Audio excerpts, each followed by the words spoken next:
All right, once again, I'm going to try to cover a lot of ground here in this post reading, because I'm going to try to link a few different things that I see as cropping up in my studies of today, or now with then when I wrote this, and I'm just going to try to go over all this different stuff. I just want to say, the last video I did, I know I jumped around because I wanted to read so many different things, because I saw them as relevant to the post. Like the chapter, I just read parts of the chapter, really. The first chapter of Yoga, Immortality, and Freedom, which I think that obviously there's a lot more there but I just, if you put too much, then, it's already obviously too much. And so, but I'm going to do it anyway. I'm going to read all this stuff eventually. So, it's just that some of it, I think it's just a, priority of what should be posted, I guess. That's why I did the Samkhya Karika, because there's no videos of that. And my knowledge of all the Indian stuff, all the nuances, is not as much as it should be. And I've known for a long time, I need to slowly learn the vocabulary. And Kenneth Grant's books helped to sort of initiate that. And then I have slowly, got into the flood of all the other literature. And in sorting that out, I just see so many things that Western culture could benefit from, and it's all there. It's just, it hasn't been integrated. And, it's like these wars and stuff between society makes anything, I don't know, here in America, China or anything Asian, or it just depends. Whatever cultural problems are happening, people are skeptical of, or hostile towards. And I just think that it's unfortunate. And it's weird because I posted this song, or not song, but really the whole album, as the sort of frontispiece, if you want to call it that, for this post, because this album was super influential and visionary for me whenever I first heard it, when I was 13, and I listened to it for years.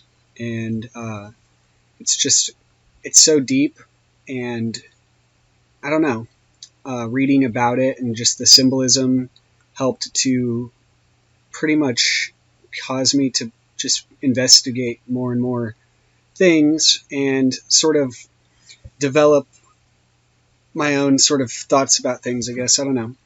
I can't attribute it all to this, but this album and Marilyn Manson, as I've mentioned before, is highly influential for numerous reasons. And it's just weird because I had just realized, coming back to this, that he did the whole, the song, I guess. He didn't do it for the movie The Matrix, but it was for this album. But the single for, The Matrix, Rock is Dead, which is just funny because, I don't know, I forgot about it. But The Matrix and all that, kind of connects with this whole idea of the hive mind consciousness and the subtle Gnostic / Buddhist, even Hindu-ish, overtone or undertones or whatever of the Matrix movie. And then I actually got this book, and I'd forgotten about it. And this is a book, I just want to say, it goes to show, there's numerous books I've found that when you look at them, they just look bland, and so they don't really stand out to you. Because this, it just, something about it, I was I almost passed it up, but then I was okay, I better look and see what that is. And it's The Matrix in Diamond World Mandalas in Shingon Buddhism, which is Japanese Vajrayana. And it's just weird how this connects with this post, because I want to talk about, and I had planned since the last few posts, to look into the Hindu temple by Stella Kramrisch and this whole concept of the mandala. I was like, well, how is the mandala connected to the hive mind? Like, how am I going to connect that? And just over the last couple days of editing the last video, I was like, holy crap, there's a lot of connection. Not only that, but come to think of it, when I get to the stupa concept, or the whole thing about the symbolism of the stupa, and how it relates to like the whole hive, I guess, or the beehive symbolism. CERN's whole thing is stands out regarding that. But this there's a lot to this that I want to mention, and but again, the Matrix idea, the movie The Matrix has kind of ruined the idea, and I guess maybe that's the idea, like the whole simulacra and simulation, and how everything that's good gets some sort of lid put on it in a way. And so, where do I start? I guess I should just start this. And actually, there's something I did want to read, and I wanted to start out with it. And it's this. I'm going to wrap back around to another thing regarding this, but I kind of want to set this into the sort of the back of your mind regarding what else I'm going to read. So I'm going to read this relatively short chapter 23 from Annie Jacobsen's Phenomena, The Secret History of the U.S. Government's Investigations into Extrasensory Perception and Psychokinesis. So it's the first chapter of Part 4, The Modern Era, and she says, "What is past is prologue," quoting William Shakespeare. So this chapter is actually called Intuition, Premonition, and Synthetic Telepathy. Are ESP and PK, or psychokinesis, real? Back in the early 1950s, when the U.S. government's post-war research into them was just beginning to take off, the Nobel laureate Wolfgang Pauli and the psychiatrist Carl Jung had a lively conversation about the phenomena. The two men were discussing a paper that had recently been written by physicist Robert A. McConnell called ESP Fact or Fancy. Jung remarked to Pauli how some age-old mysteries never change. As is only to be expected, said Jung, every conceivable kind of attempt has been made to explain away these results, which seem to border on the miraculous and frankly impossible. But all such attempts come to grief on the facts, and the facts refuse so far to be argued out of existence. The physicist and the psychiatrist could have been having this conversation in 2017, which was when this was published or written. So it says, for 7 decades, the CIA and the Department of Defense have been actively conducting research on anomalous mental phenomena. A large body of reliable experimental evidence points to the inescapable conclusion that extrasensory perception does exist as a real phenomena, the CIA concluded in 1975, albeit characterized by rarity and lack of reliability. The agency ultimately canceled its program. There exists no satisfactory theoretical understanding of these phenomena. Present theories, of which there are many, are both speculative and unsubstantiated. Without a theory, the CIA was left with hypothesis or conjecture.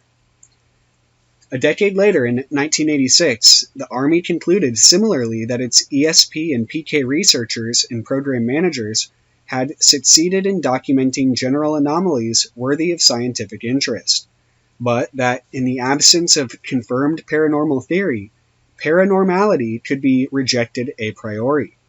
Still, laboratory research operations continued. But in 1995, a joint CIA Defense Department-sponsored review of the government's ESP and PK programs resulted in the program's cancellation based on this same paradox.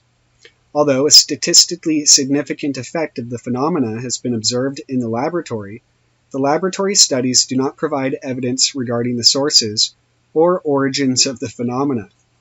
Remote viewing is vague and ambiguous, the scientific reviewers of the CIA Defense Department programs wrote, making it difficult, if not impossible, for the technique to yield information of sufficient quality and accuracy. No source, no origins, no general theory. Carl Jung had something important to say about this notion of possibility versus impossibility. The so-called possibility of such events is of no importance whatsoever, for the criterion of what is possible in any age is derived from that age's rational assumptions. What was possible in the early 1950s, when the CIA and Defense Department began its ESP and PK research, is light years from what is possible today. Today's Defense Department programs in anomalous mental phenomena research leverage modern technology. They exist in research domains involving cognition, perception, and the human brain, and have been retooled and rebranded as distinctly 21st century pursuits. They fall under the rubric of anomalous human cognition, and the research is being conducted not by parapsychologists, but by neurophysiologists, neurobiologists, information technologists, computer engineers, and other scientists whose areas of research did not exist as such in the 1950s. These professions have made possible by the advent of certain technologies and the astonishing speed of technology's advance. In the late 1940s, when Dr. Andrea Puharich first began researching ESP for the Department of Defense, home radio technology was just 20 years old. 30 years later, in 1976, NASA landed a spacecraft on Mars. 10 years after that, high-temperature superconductivity was discovered, opening the way for order-of-magnitude increases in faster, more efficient computer technology that could record, produce, and analyze information. In 1998, automated DNA sequencing was patented. In 2009, NASA launched the In 2009, NASA launched the Kepler Space Observatory to survey the Milky Way galaxy and discover Earth-sized planets orbiting other stars. All this technology is the product of the human brain. We live in an age totally transformed by the human brain, and yet humans and their brains are still relatively the same. Outer space is now known to humans in ways unimaginable in the 1950s. Inner space is still lodged in the Dark Ages. What consciousness is and how it works in the brain remain as puzzling to scientists today as chemistry was to early man. There presently exists a huge gap between where researchers are on a hypothesis for anomalous mental phenomena and where the science needs to be for them to move toward general theory. But it took more than 1,000 years for man to move from the hypothesis that the sun, not Earth, was the center of our solar system, to the general theory of Copernican heliocentrism. Will modern technology allow for more interest in scientific research into the paranormal, or will the stigma prevail? If the stigma regarding ESP and PK research were removed from the world of science, what might be uncovered? So this is where it kind of gets interesting, and this is all, again, going to tie in, but I wanted to originally actually start here, but since there was only that much left in the beginning, I might as well have read the whole chapter. So in 2014, the Office of Naval Research embarked on a 4-year, $3.85 million research program to explore the phenomena it calls premonition and intuition, or spidey sense, for sailors and Marines. We have to understand what gives rise to this so-called sixth sense, says Peter Squire, a program officer in ONR's Expeditionary Maneuver Warfare and Combating Terrorism Department. Today's Navy scientists place less emphasis on trying to understand the phenomena theoretically and more on using technology to examine the mysterious process, which Navy scientists assure the public is not based on superstition.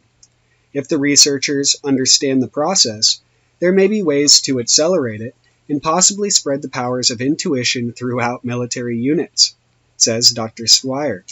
The Pentagon's focus is to maximize the power of the sixth sense for operational use.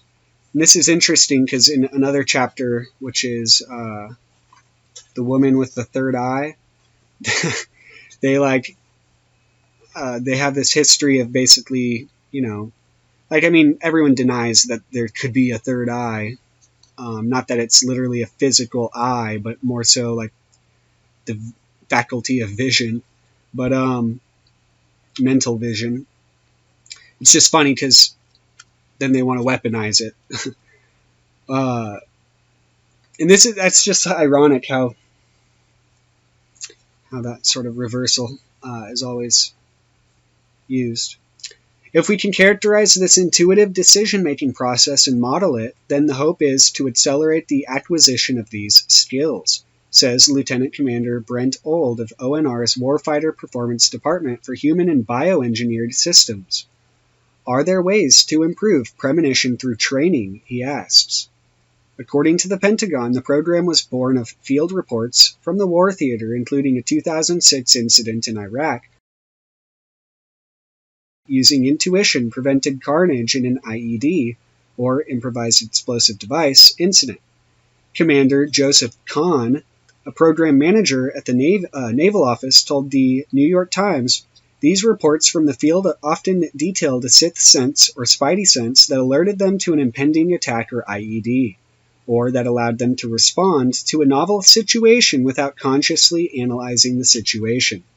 More than a decade later, today's Defense Department has accelerated practical applications of this concept.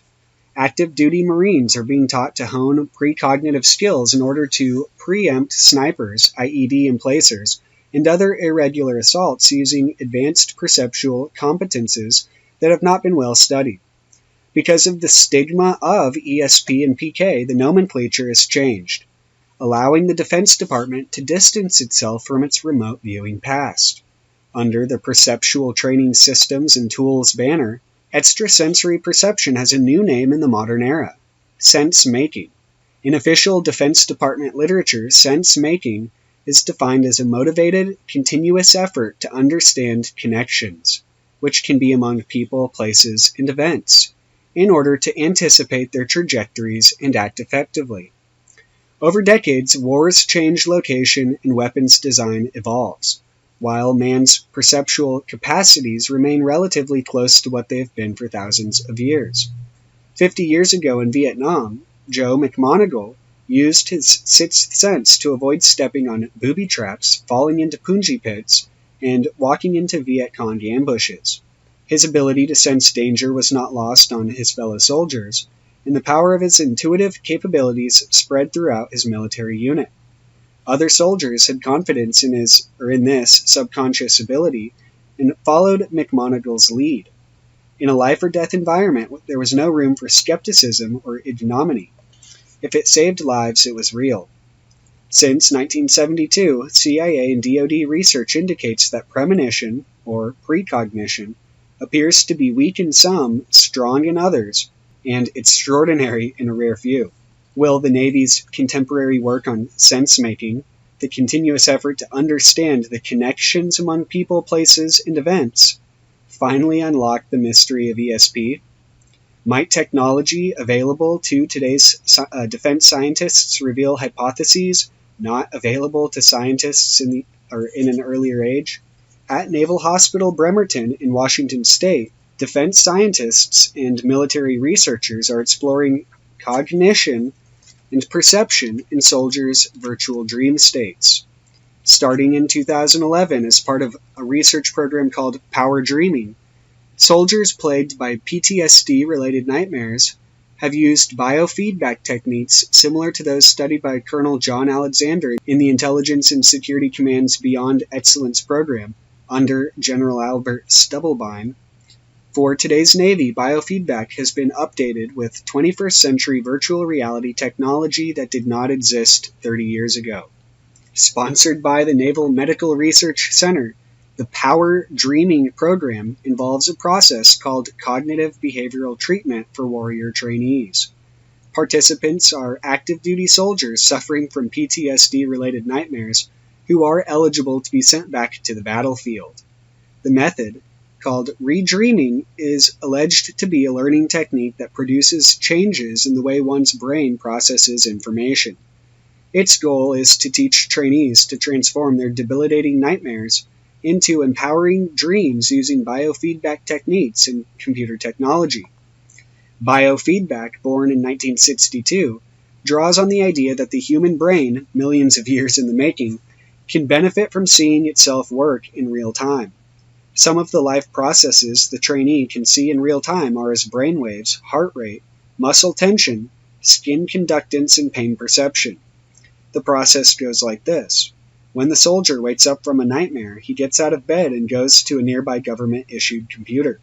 He puts on 3D goggles and straps a heart rate variability biofeedback device onto his forearm so that biofeedback can be integrated into the re-dreaming process. Hooked up to these two devices, the soldier opens a software program called the Book of Dreams. With a few clicks on the keyboard, he enters the virtual world Second Life.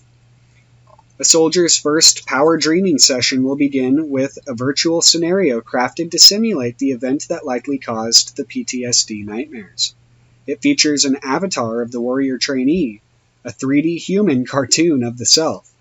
In one of the Book of Dreams training videos, a soldier's avatar is seen driving a Humvee behind another Humvee along a narrow mountain pass in a place that looks like Afghanistan.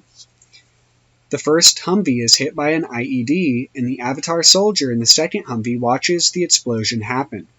All around him, people die and bodies fly.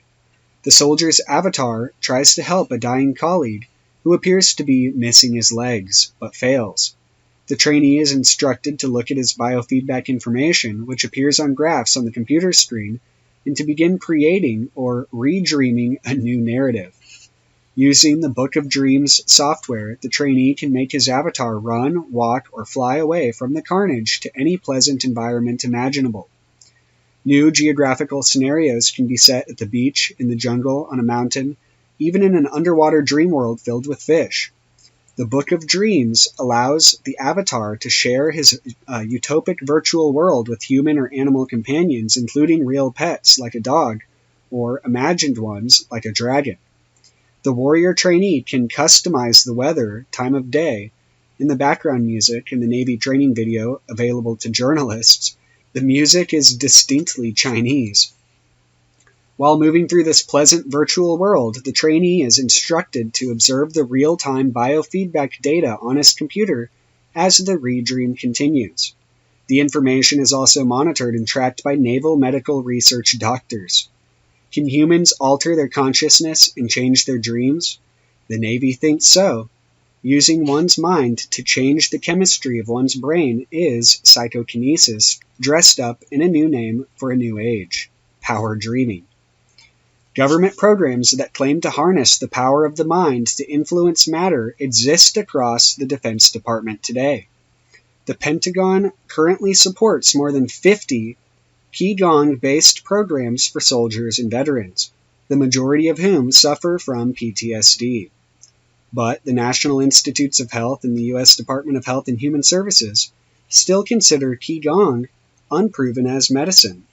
And the NIH cautions that so-called energy medicine can improve outcomes, have no effect on outcomes, and worsen outcomes with respect to healing effects.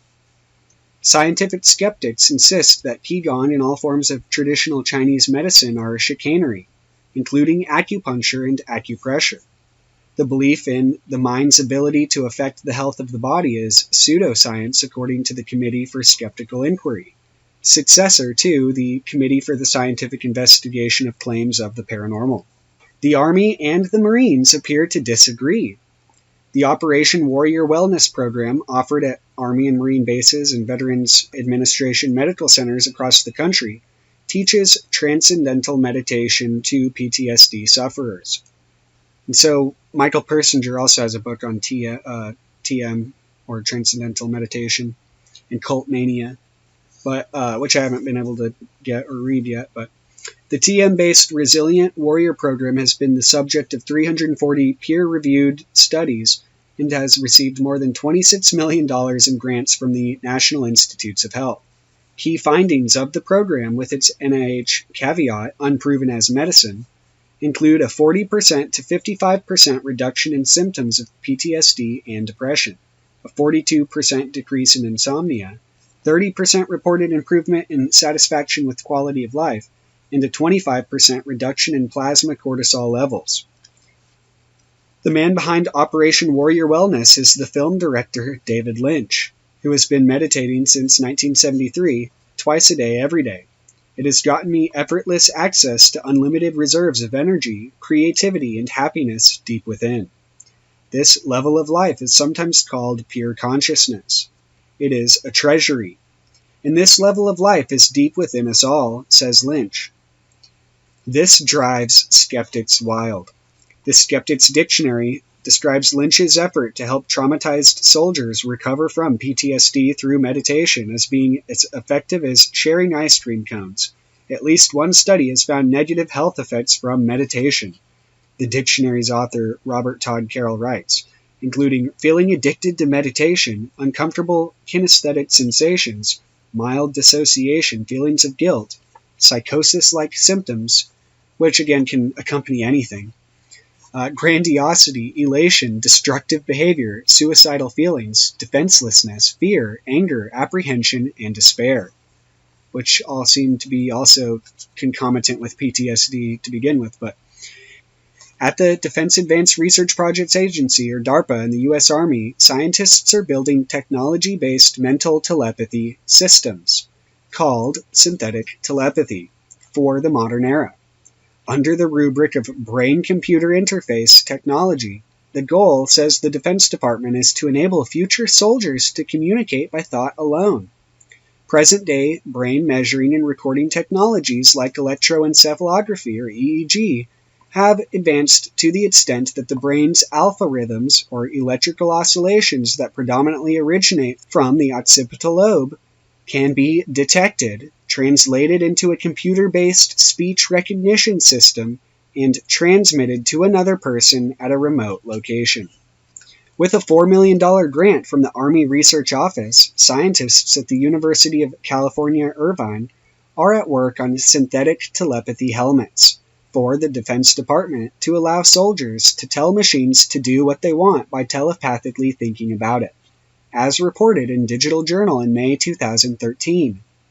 Initially, communication would be based on a limited set of words or phrases that are recognized by the system, says Program Director Michael D. Zamora, Chairman of the Department of Cognitive Sciences at the university. It would involve more complex language and speech as the technology is developed further. This synthetic telepathy technology builds off of work pioneered in the early 1960s by physicist Edmund M. Dewan of the Air Force Cambridge Research Laboratories in Bedford, Massachusetts.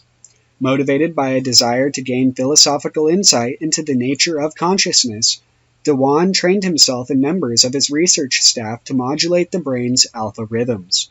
They practiced until they were able to control their own brainwaves at will, and hooked up to 1960s state-of-the-art machinery, filmed the results of their experiments, which can be presently viewed on YouTube using the keywords Brainwave Control Device by Edmund Dewan. After advanced training, Dewan was able to imagine individual letters of the alphabet in Morse code, and then send these signals to machinery. First letters, then words, and finally phrases. Dewan's first Morse code message took 25 seconds per letter to transmit and record. The phrase was, "I can talk." Upon authentication of this seminal laboratory experiment in 1964, the Washington Post carried a page 1 above the fold article titled, "Man's Brainwaves Can Talk: Overcoming Speech Barriers." At the Institute of Learning and Brain Sciences, or iLabs, at the University of Washington in Seattle, similar studies are underway. If the first milestone toward synthetic telepathy was to compose messages using thought alone, the next step was to be able to send those messages to a designated recipient, human or machine, using thought alone. Dr. Andrea Stocco, a co-director at the laboratory, explains, "Evolution has spent a colossal amount of time to find ways for us and other animals to take information out of our brains and communicate it to other animals in forms of behavior, speech, and so on," Stocco says. But it requires a translation. We can only communicate part of whatever our brain processes. What we are doing with this new technology is kind of reversing the process a step at a time, taking signals from the brain and within minimal translation, putting them back in another person's brain. Experiments filmed in Stocko's laboratory on August 12, 2013, performed in collaboration with computational neuroscientist Rajesh Rao, demonstrated synthetic telepathy between two human test subjects for the first time in human history. In 2014, direct brain-to-brain communication was achieved on an international scale, this time by a team of scientists led by Dr. Alvaro Pascual-Leon, professor of neurology at the Harvard Medical School in Cambridge, Massachusetts, using the Internet as a pathway. The work was partially financed by the European Commission's Future and Emerging Technology Program, often referred to as the EU's DARPA. The telepathy experiment involved technology, not ESP, Dr. Pascual-Leon assured me in a telephone interview in 2015. The sender or emitter sat in a laboratory in Thiruvananthapuram, India, wearing an EEG cap that detected and captured his brain's electromagnetic activity. Using the same system of messaging developed by Edmund Dewan in the 1960s,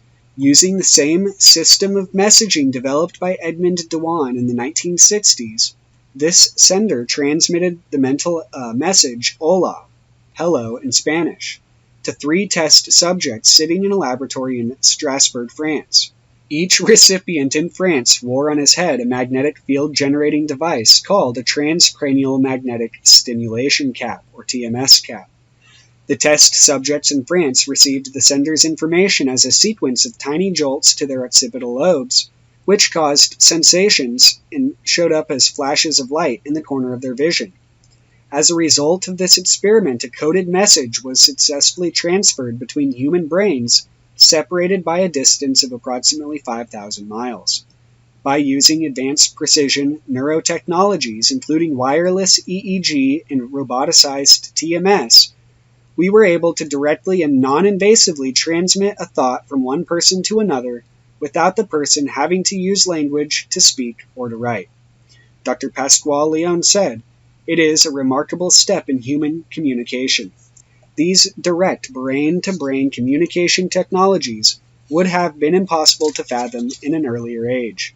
In the modern era, they have become reality, with technology-based synthetic telepathy research far outpacing traditional forms of mental telepathy research. What might become of psychic research?"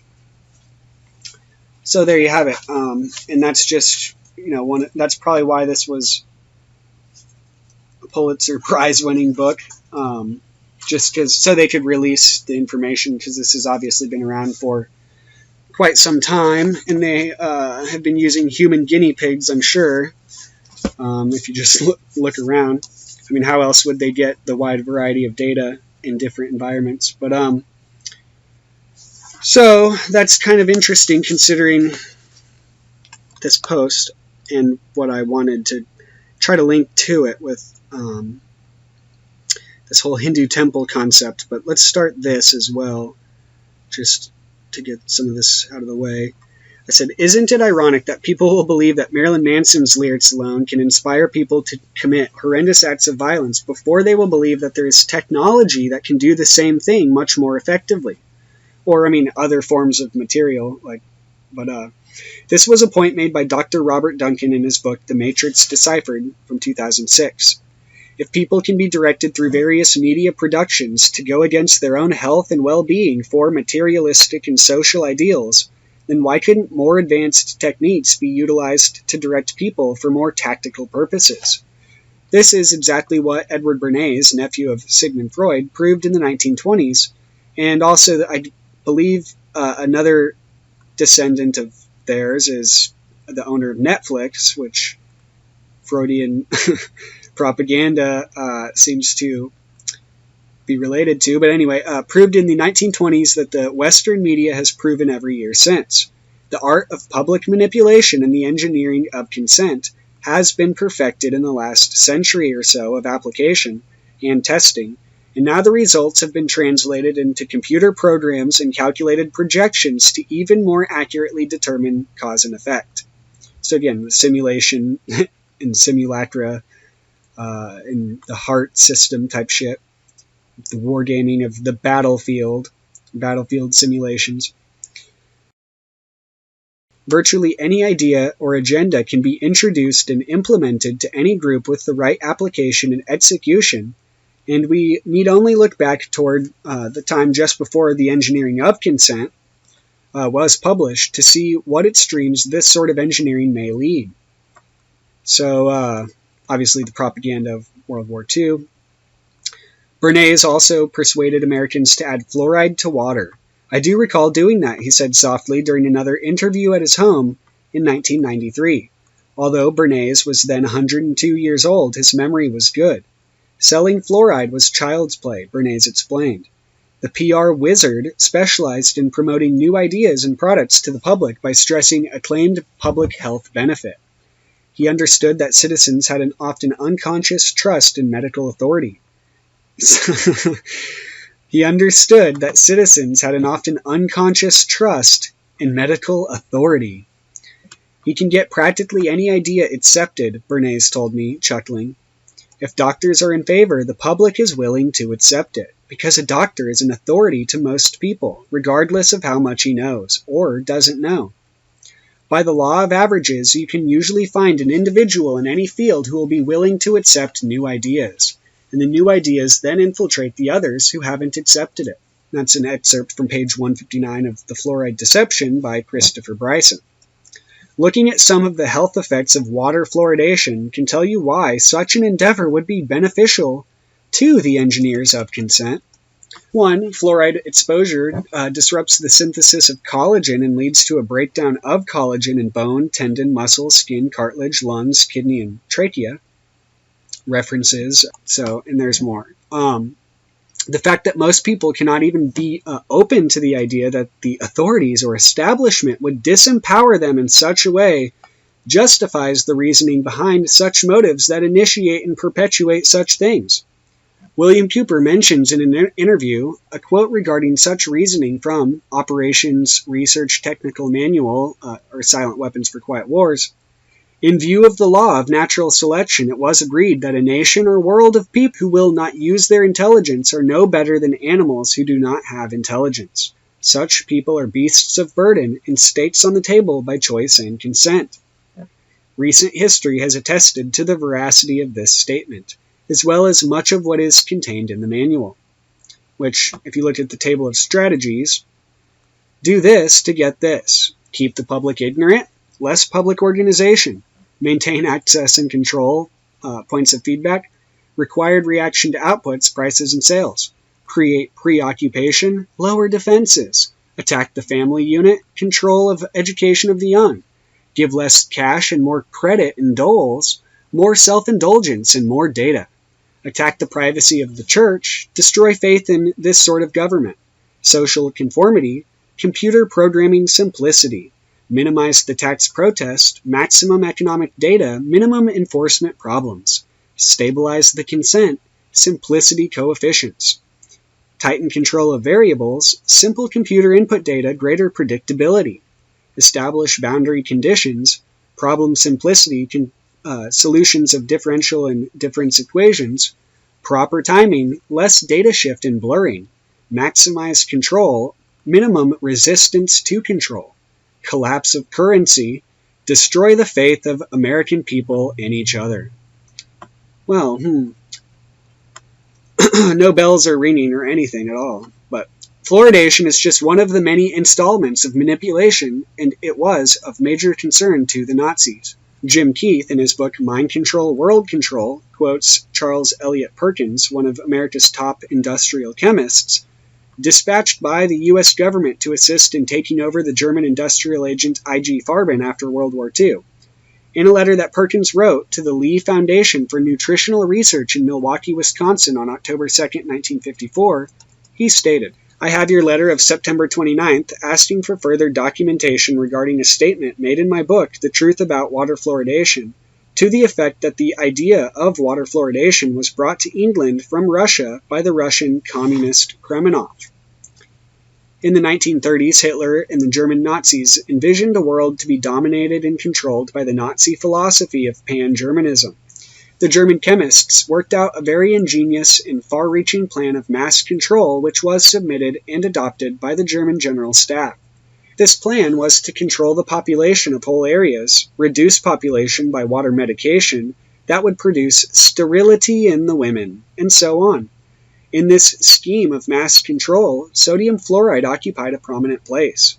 We are told by the fanatical ideologists who are advocating the fluoridation of water supplies in this country that their purpose is to reduce tooth decay in children. And it is the plausibility of this excuse, plus the gullibility of the public and the cupidity of the public officials, that is responsible for the present spread of artificial water fluoridation in this country. However, and I want to make this very definite and very positive, the real reason behind water fluoridation is not to benefit children's teeth. If this were the real reason, there are many ways in which it could be done that are much easier, cheaper, and far more effective. The real purpose behind water fluoridation is to reduce the resistance of the masses to domination and control and loss of liberty. In the rear occiput of the left lobe of the brain, there is a small area of brain tissue that is responsible for the individual's power to resist domination. Repeated doses of infinitesimal amounts of fluorine will in time gradually reduce the individual's power to resist domination by slowly poisoning and narcotizing this area of brain tissue and making him submissive to the will of those who wish to govern him.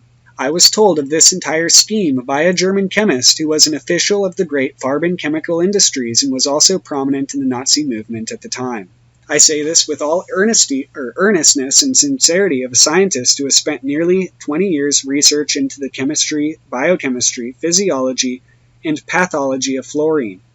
Any person who drinks artificially fluorinated water for a period of 1 year or more will never again be the same person mentally or physically.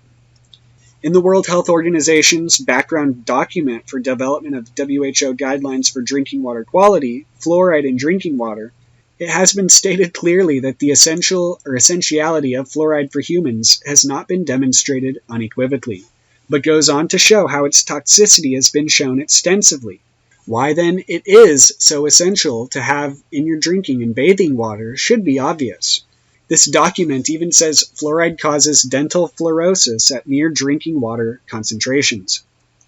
However, fluoride can also have an adverse effect on tooth enamel and give rise to a mild dental fluorosis at drinking water concentrations between 0.9 and 1.2 milligrams per liter. The period of greatest susceptibility is at the time of mineralization of the secondary upper central incisor teeth at about 22 to 26 months of age.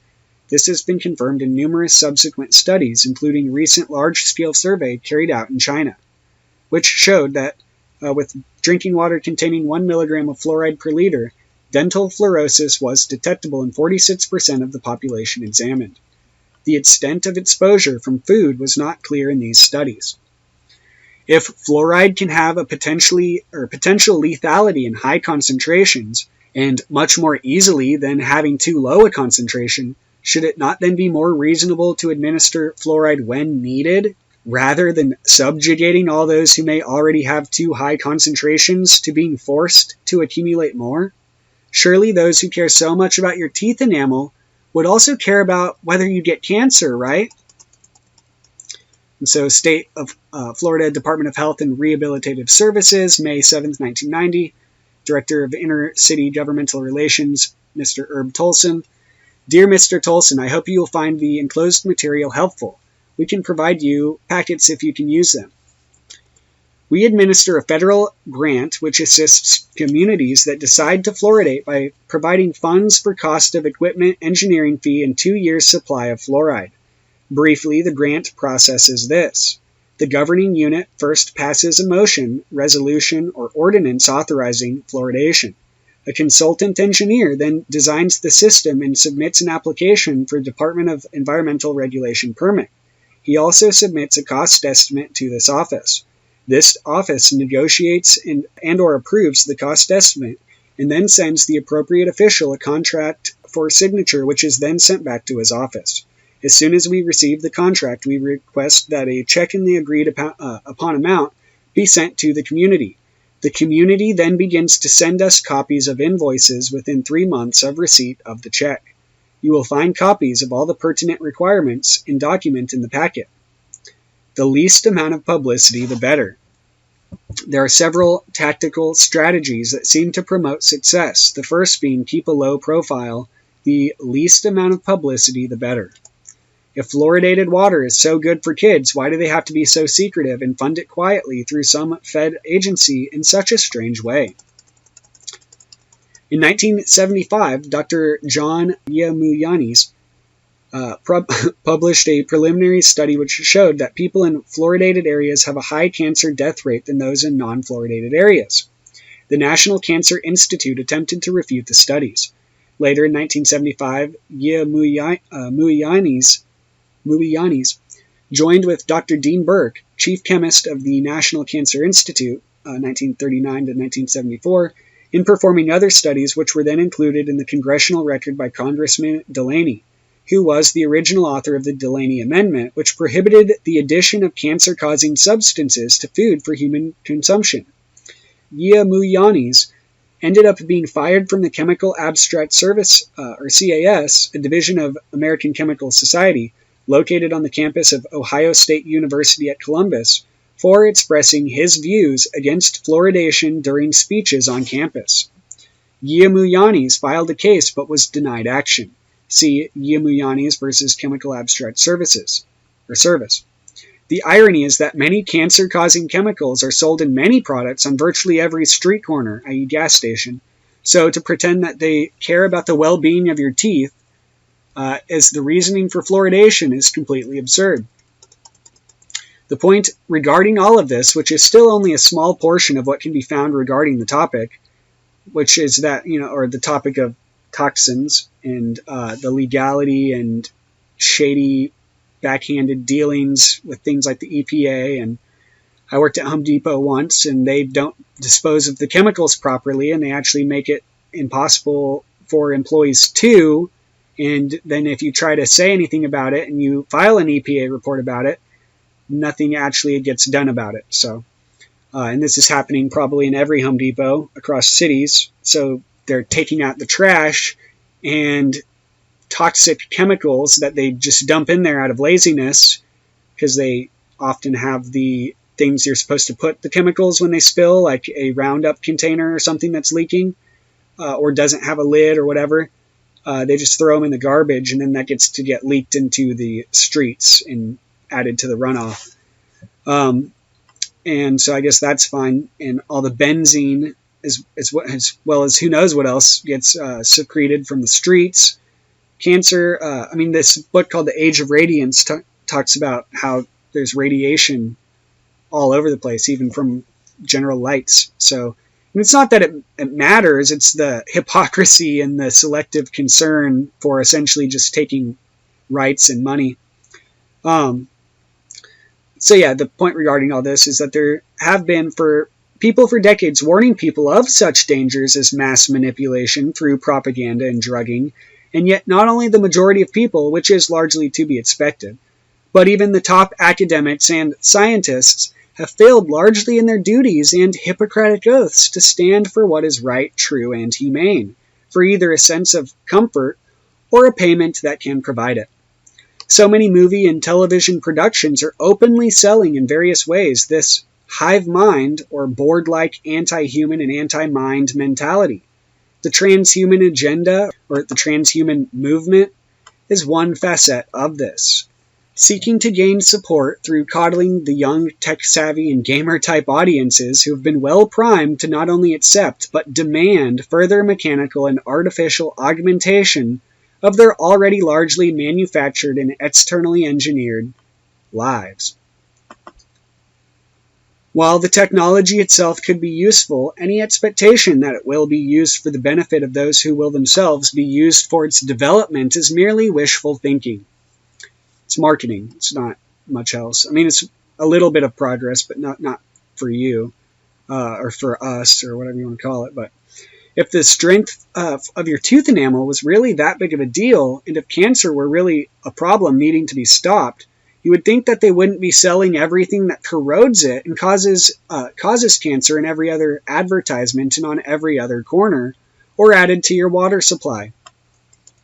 But, the subject of this post is that of what has been termed the hive mind consciousness, originally coming from the idea of, and what's his name, Joe Rogan and Lex, whatever his name is, they really keep pushing Neuralink, and you can tell they've probably been given money to do so, and because every other day it's like, the benefits of Neuralink, and it's like, it's just funny because, I don't know, this stuff's been being developed for a long time. They're just really trying to get people to accept it and have a society and systems in place to interface with it, which is the whole Internet of Things, ID 2020, IMT 2020, etc.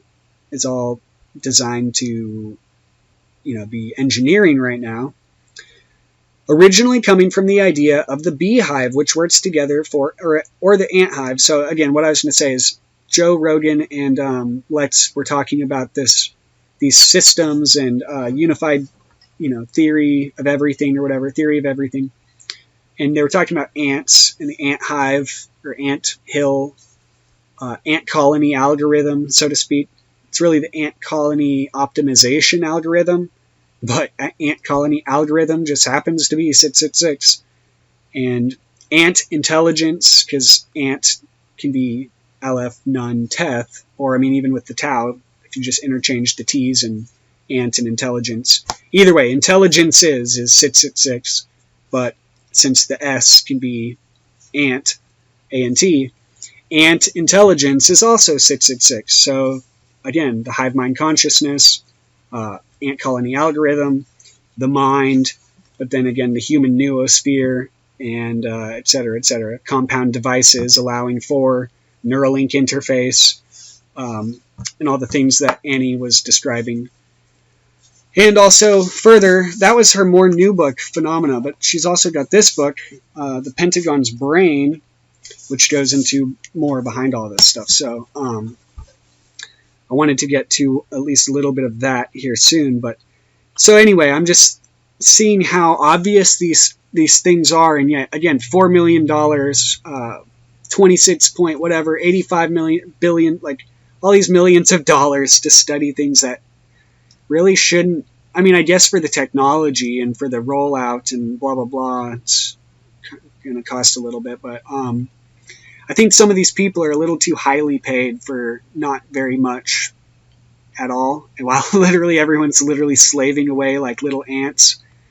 The queens and the kings, and there really is no kings though in the ant hills and the beehives. So that's kind of funny, something to take note of. Taking anthropomorphically, this would be in essence socialism.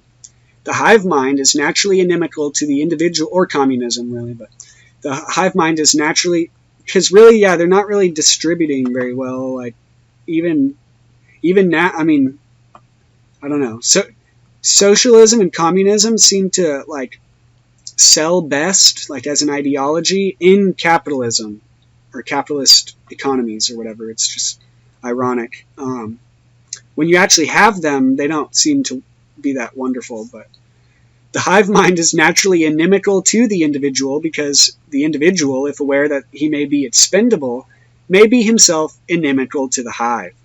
There is, without a doubt, distinctive and active agenda towards the socialist goal of breaking the creative human spirit of the individual and subjugating it to a perpetual recycling for the sake of the good of the whole, a parasitizing of the true spirit for a dead society that has none, and for which nothing will be good enough. So, in a lot of ways, the ancient prophetic revelations of St. John seem to be too telling to have been foreseen at that time when even electricity was, at least supposedly, not conceived, or at least developed.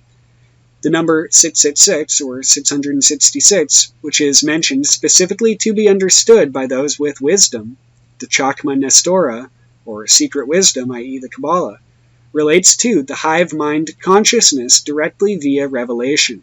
as it is also the one-mind computer. A variant of the hive mind idea which relates the beast, or AI, the reflection, 11, the Qliphoth, 666 in the verse 17:13 of Revelation, which says they have one mind. They have one mind, and shall give their power and strength unto the beast. The one mind is the beast computer, that is the collective data mining operation that is the electronic communications grid of the planet Earth. In an excerpt of the publication On the Possibility of Directly Accessing Every Human Brain by Electromagnetic Induction of Fundamental Algorithms by Michael A. Persinger in 1995, it is suggested that, within the last 2 decades, Persinger, Ludwig, Ossenkopf in 1973, a potential has emerged which was improbable but which is now marginally feasible. So again, the development of technology and the slow rollout. This potential is the technical capability to influence directly the major portion of the approximately 6 billion brains of the human species through classical sensory modalities by generating neural information within a physical medium within which all members of this species are immersed. So essentially sending signals to your senses via technology or devices. This idea, if carried out, could be of monumental impact to not only the human race, but all life on the planet, when considering the bioeffects of such technical endeavors. It could also signify one of the greatest realizations of the potential for global manipulation of the human brain via the communication towers and satellites, on top of the chemical controls above described, and all the ones not even considered, but and perhaps an extension of the media controls. The day may soon come where radio advertisements and commercials will be received directly in the brain of those unequipped with necessary firewalls. This may even be used as a way to push a new line of cybernetic security and health devices and bullshit. Going back to Dr. Robert Duncan, who I mentioned at the beginning, while giving them what appeared to be his own designated terms, he refers to multiple devices and programs he has worked with and known about regarding the past and current technology which has mass manipulation and mind control applications. One, incidentally, is named Satan, silent assassination through amplified neurons, and another, TAMI, or T-A-M-I, thought, amplifier, and mind interface. There are many more which I have found by looking into what his book says as well as what he says in his lectures. Dr. Robert Duncan's most recent appearance has been on the Bases lectures, where, along with many other presenters throughout, he stood in front of a not-so-subtle 666 backdrop, notable to anyone at all moderately experienced with the subject. 6 spiral sixes. And there were 3 panels with them. It's just kind of funny, considering. The commenter on the YouTube video even asks if this was an intentional, which broke out into criticisms, despite it being a reasonable question. Which again, I mean, anything reasonable is inverted and twisted to oblivion. So, obviously this is not Duncan's doing, but the project's. But nonetheless, it certainly is ironic. Anyone unable to see the obvious at this point clearly hasn't had their matrix deciphered. So I put those videos there, so I recommend them, even though they're not the best, on the subject, but there's little information on this subject. So note that there are 6 spirals on the 3 panels. Counting each spiral as 6 would amount to a total value of 108. Thus, this is a legitimate hidden 666 plus 108, being 666. Yet another of the hidden 666 values, because value is 48 plus 60, which is either unconsciously or intentional. Yet, the thing is despite how pervasive all this stuff is, I really don't think people are doing it in like every case. I think it's very rare when people are maybe they put the 666s there, yes, but they don't know about all the codes and all that about it, I don't think. Yet plain for all who have the wisdom and understanding to see. There are many other technologies that have been developed over the last 50 years that are in the public domain, and there are certainly many more that are classified. The point is that public awareness of them needs to quickly accelerate if a balance for their usage and development is to be expected. Otherwise, the stakes on the table are just going to get cooked. Below is a list of selected technologies which just so happen to conform to the 666 formula of the hive mind consciousness, and the sort of blueprint schematics for the development of some of these things on multiple levels. It should be seen as ironic then that the origins of the internet itself begins at CERN, where the main building is modeled after a beehive, long a symbol of Freemasonry. With chemicals and metals being put in our water supply and skies, a perfect network for the hive mind consciousness is being set up for each inhabitant to eventually act as receivers and transducers, influenced by operators and/or artificial programs, or algorithms. There have already recently been calls for such programs as brain-to-CERN interfacing. See the Human Brain Project following CERN's example by Professor Henry Markram. See, I just typed this too fast. I should have went over it, but Markram is director of the Blue Brain Project, which, again, 2013 and 14 seems to be when a lot of this really kicked into high gear, which seeks to create synthetic brains by mapping human brains to supercomputers. When it is remembered that every single of the one of over now 7 billion brains can be directly accessed via electromagnetic induction, such a feat could be developed exponentially faster with the collated data from all the various human brain fingerprints, or connectomes. And so here's a map of the communications towers in the US. A typical cell phone has enough power to reach a cell tower up to 45 miles away. Why then do we need hundreds of cell phone towers within 45-mile radii? And also they have they can reach hard drives and stuff that aren't even connected to the internet within 8 miles. And so these fields and the EMFs, essentially electromagnetic frequencies and fields, is what this is all essentially built upon. And let's see. Again, this is just a short list of technologies and procedures that conform to the formula 666. And really the blueprint is not just limited to that. It's just that's where things come to like flush. I mean, any of the triple numbers you can use as a sort of a waypoint or a point from which to just measure things. And you'll end up seeing the way in which things get parsed or divided up and wrapped back around in the sort of like Hua-Yen loop, or whatever you want to call it, strange loop. Links are provided to verify the codes as well as the materials. And so I'll leave those there, because there's a lot more than just that, actually, and I have literally pages upon pages. But this is also from Silent Weapons for Quiet Wars, which I read in, I think, post 45, enemy number 1. Diversion summary. Media. Keep the adult public attention diverted away from the real social issues and captivated by matters of no real importance. Schools. Keep the young public ignorant of real mathematics, real economics, real law, and real history. Entertainment. Keep the public entertainment below a 6th grade level. Work. Keep the public busy, busy, busy with no time to think. Back on the farm with the other animals. Consent, the primary victory. A silent weapon system operates upon data obtained from a docile public by legal but not always lawful force. Much information is made available to silent weapon systems programmers through the Internal Revenue Service. And now even more. People just sign up and put it all out there. This information consists of the enforced delivery of well-organized data contained in federal and state tax forms, collected, assembled, and submitted by slave labor provided by taxpayers and employers. But it's true in many cases. Furthermore, the number of such forms submitted to the IRS is a useful indicator of public consent, an important factor in strategic decision-making. Other data sources are given in the short list of inputs.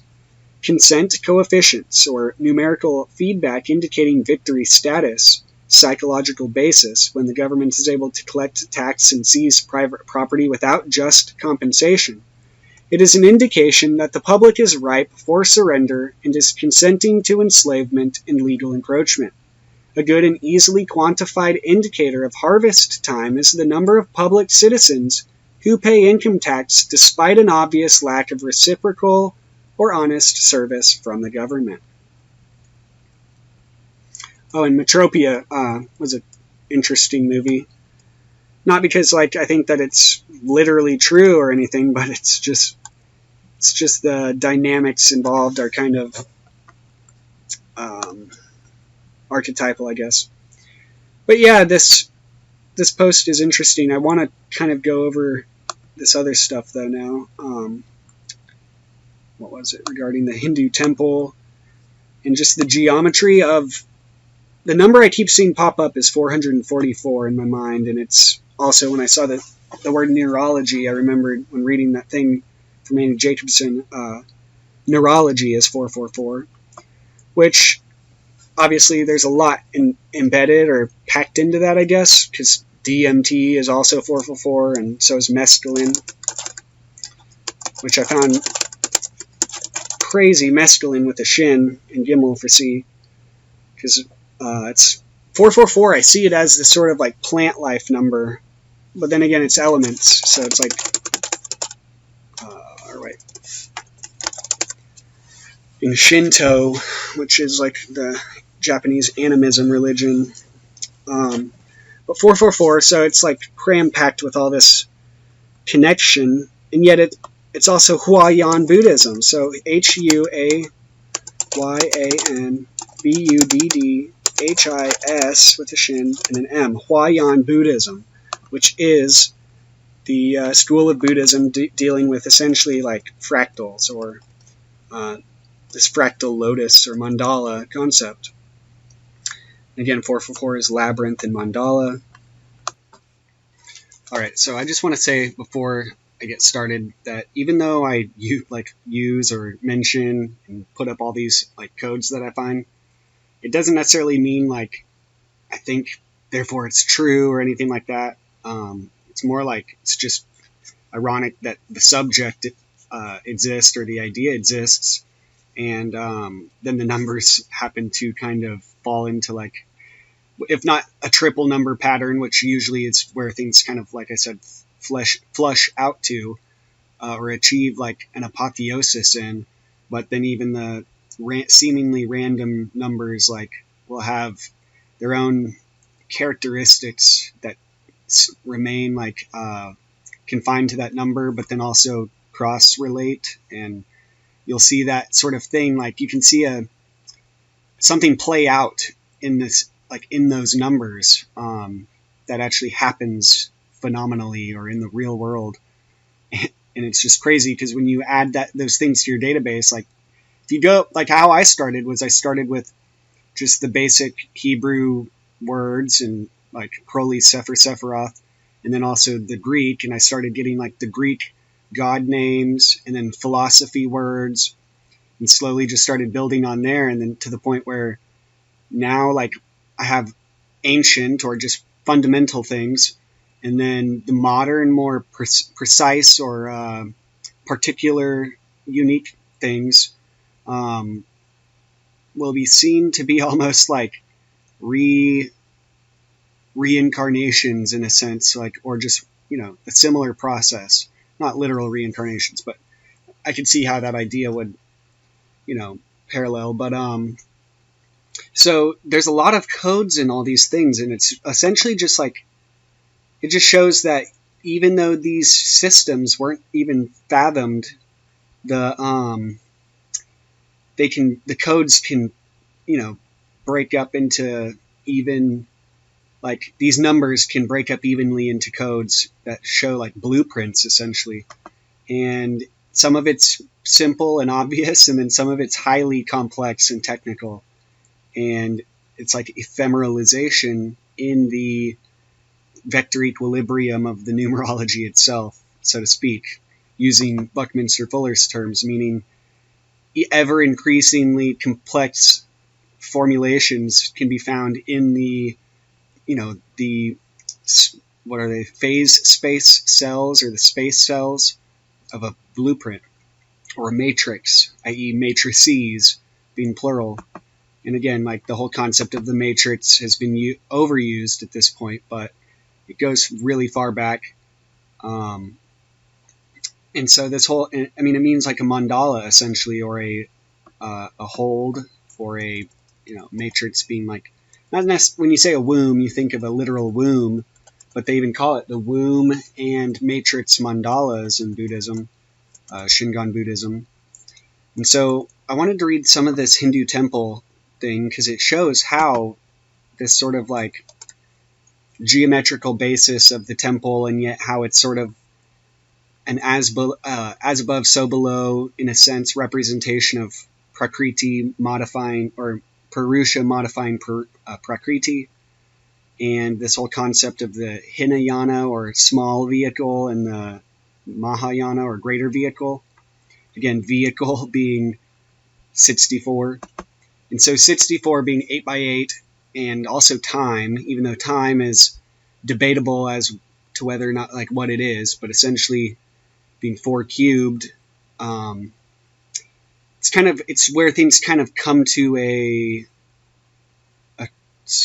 crescendo, I guess, or where things wrap up in this whole concept of Huayan Buddhism, and pretty much the diamond, essentially, the diamond light in Buddhism, which is really the rainbow body, the Tibetan rainbow symbolism, is all and then again, the rainbow body being related to the mind-body complex, and just the neurology, essentially, and it's just crazy how much this has all evolved. But so I'm going to read this preface. An attempt has here been made to set up the Hindu temple conceptually from the foundation to its finial. Its structure is rooted in Vedic tradition, and primeval modes of building have contributed their shapes. The principles are given in the sacred books of India and the structural rules in the treatises on architecture. They are carried out in the shrines which still stand throughout the country, and which were built in many varieties and styles over a millennium and a half from the 5th century AD. The purpose of the Hindu temple is shown by its form.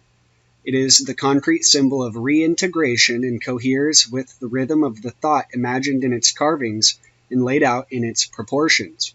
Their perfection is a celebration of all the rites enacted during the building of the temple from the ground to its pinnacle. Nothing is seen on the temple is left unsaid in the verbal tradition, nor is any of the detail arbitrary or superfluous. Each has a definite place and is part of the whole. The Hindu temple is the sum total of architectural rites performed on the basis of its myth. The myth covers the ground and is the plan on which the structure is raised.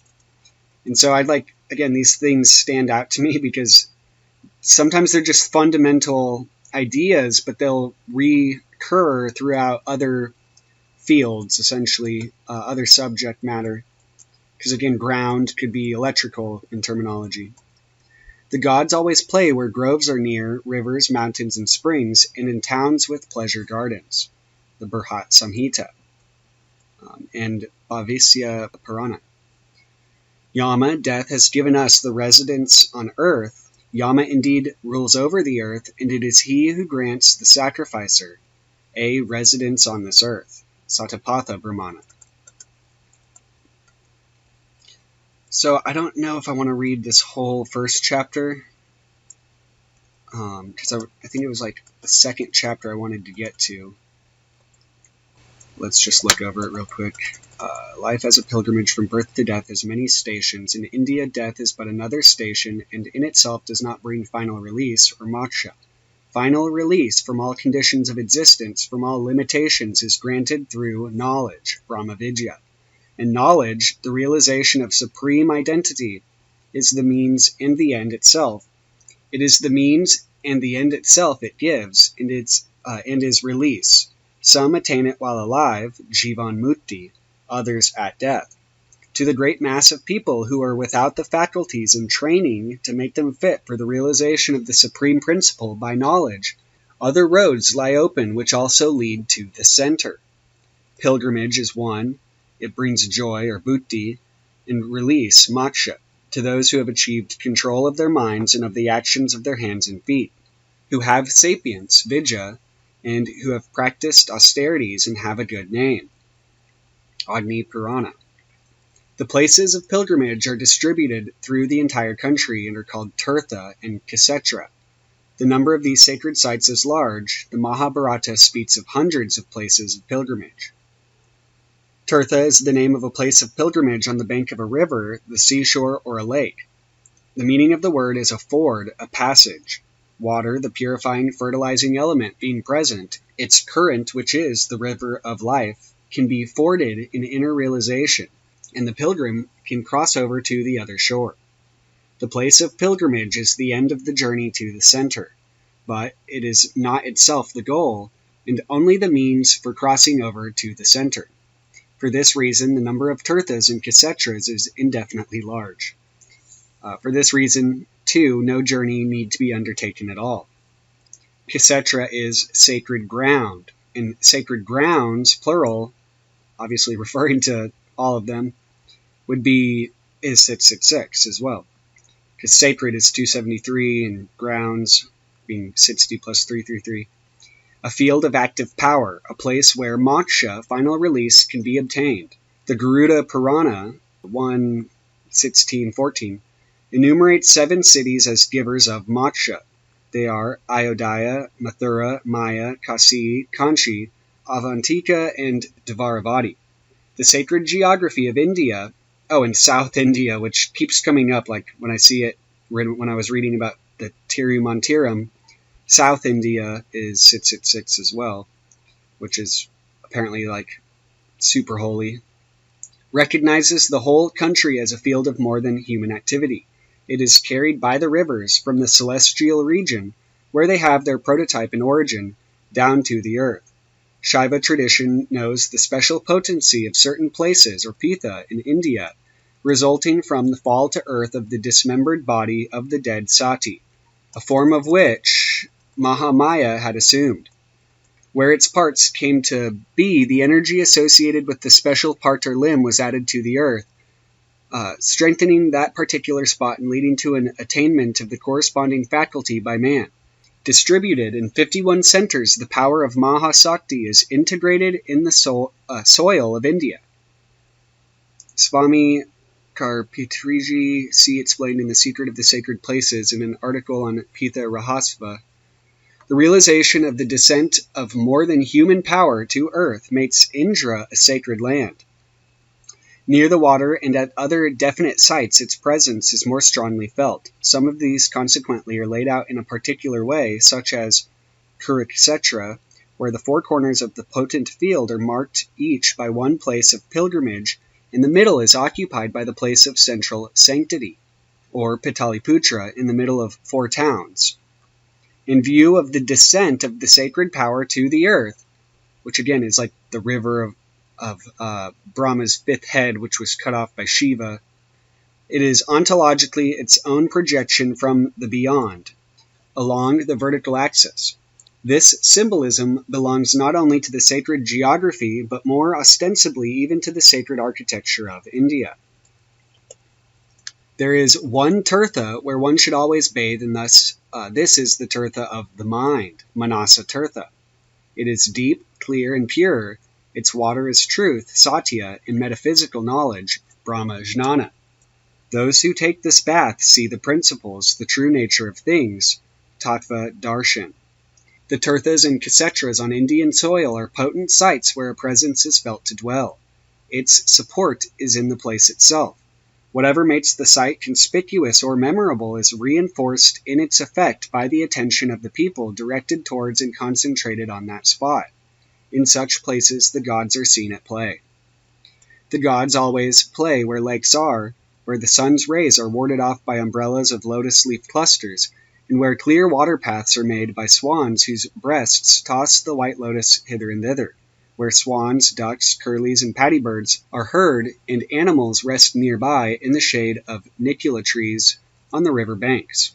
The gods always play where rivers have for their bracelets the sound of the flight of curlews, and the voice of swans for their speech, water as their garment, carps for their zone, the flowering trees on their banks as earrings, the confluence of rivers as their hips, raised sandbanks as breasts, and the plumage of swans their mantle. The gods always play where groves are near, rivers, mountains, and springs, and in towns with pleasure gardens. It is such places that the gods love and always dwell. Where the gods are seen at play in all these places, it is but the one god engaged in eternal play. Eko Devo Nitya Lila Nirakta, from the Rada Upanishad. Play is the modality in which the Supreme Spirit displays His presence in the world. It is in its effortless movement and in the perfection of corresponding forms. There is no other reason for the appearance of the world than that which is in Brahman itself. It shows itself most convincingly at certain places. They have beauty, for it is there that the celestial intelligence, the gods, intermediate between the Lord and man, has its sport and display. Na prayojana vatvat lokavat tu lila kaivalyam, Brahma Sutra, chapter 2, 1, 32 through 33. Brahma's creative activity is not undertaken by way of any need on his part, but simply by way of sport, in the common sense of the word. A.K. Kumaraswamy in Leela. The gods are installed not only in tirthas, on the banks of rivers, lakes, and on the seashore, at the confluence of rivers and estuaries, but also on hilltops and mountain slopes, in forests, groves, and gardens, near the abodes of the blessed, or hermitages in villages, towns, and cities, or in any other lovely place. Tantra Samukaya 1:128. Ritually, the site of the temple is a tirtha, wherever it is situated. An early compendium speaks for the installation of consecrated images, or arca. Installations should be made in forts, in auspicious cities at the head of shop-lined streets, in villages or hamlets of cowherds. Where there are no shops, the installations should be made outside in gardens. Installations should be made at riversides, in forests, gardens, at the sides of ponds, on hilltops, in beautiful valleys, and particularly in caves. At these places the denizens of heaven are present. In places without tanks, gods are not present. In places without tanks, gods are not present. A temple, therefore, should be built where there is a pond on the left or in front, not otherwise. If a temple is built on an island, the water on all sides is auspicious. The presence of water is essential. But if it is neither available by nature nor by artifice, it is present symbolically at the consecration of temple or image. Thus it is described how during the rite of Adivasana, by which the divinity is made to assume its abode in an image about to be installed, the image of Vishnu is laid to rest on the world serpent, Sesha or Ananta, on a ford raised for this purpose in a river, lake, or tank. Offerings are made to the Lord, Yogesha, to the Sabda Brahman, the principle of articulate sound, or the word, to the oceans, mountains, sages, or rishis, fathers, Pitri, and spirits, Bhuta. Varuna, the presiding divinity of the waters, and Shiva, the lord of the sacred tirtha, are worshipped. Should neither river, lake, nor tank be near, 3 jars of water are placed in the Brahmasthani, the center of the sacred rite. Temples are built where tirthas are, their towering shapes to the last point of their height, teem with forms which have the urge and fullness of Indian nature. Step by step, level by level, they lead the eye and mind of the devotee from this world to the worlds above. Differently built according to specific types, they have their variation in time and place, and their shapes were elaborated in many schools. As they are today in southern India, their high superstructures ascend in pyramidal form, while in northern India they fling their curvilinear faces towards a meeting point above the sanctuary. Sometimes the temples form cities of God, with many buildings of great extent and complex designs, or the temple is but a small chapel only. Wherever a Hindu temple stands, whatever age witnessed its growth, and to whatever size, as house, body, and substance for God, the essence to dwell in, it is built in principle on the same plan, the Vastu Purusha Mandala. Although this ritual diagram is neither the ground plan of the temple nor necessarily the plan of the site, it regulates them. It may be coterminous with the site of the sacred precinct or with the extent of the main temple building, prasada only, or it may be drawn on an altar and of standardized size.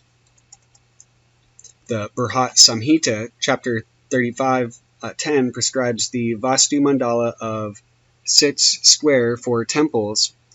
The Brihat Samhita, chapter 55:10, prescribes the Vastu Mandala of 64 squares for temples.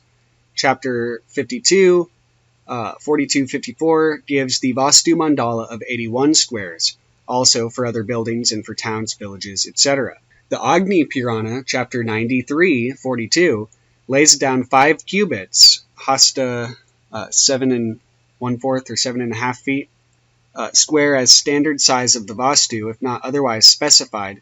Its best measure, however, is equal to that of the building which contains the sanctuary, or Graha Prasada, the temple proper.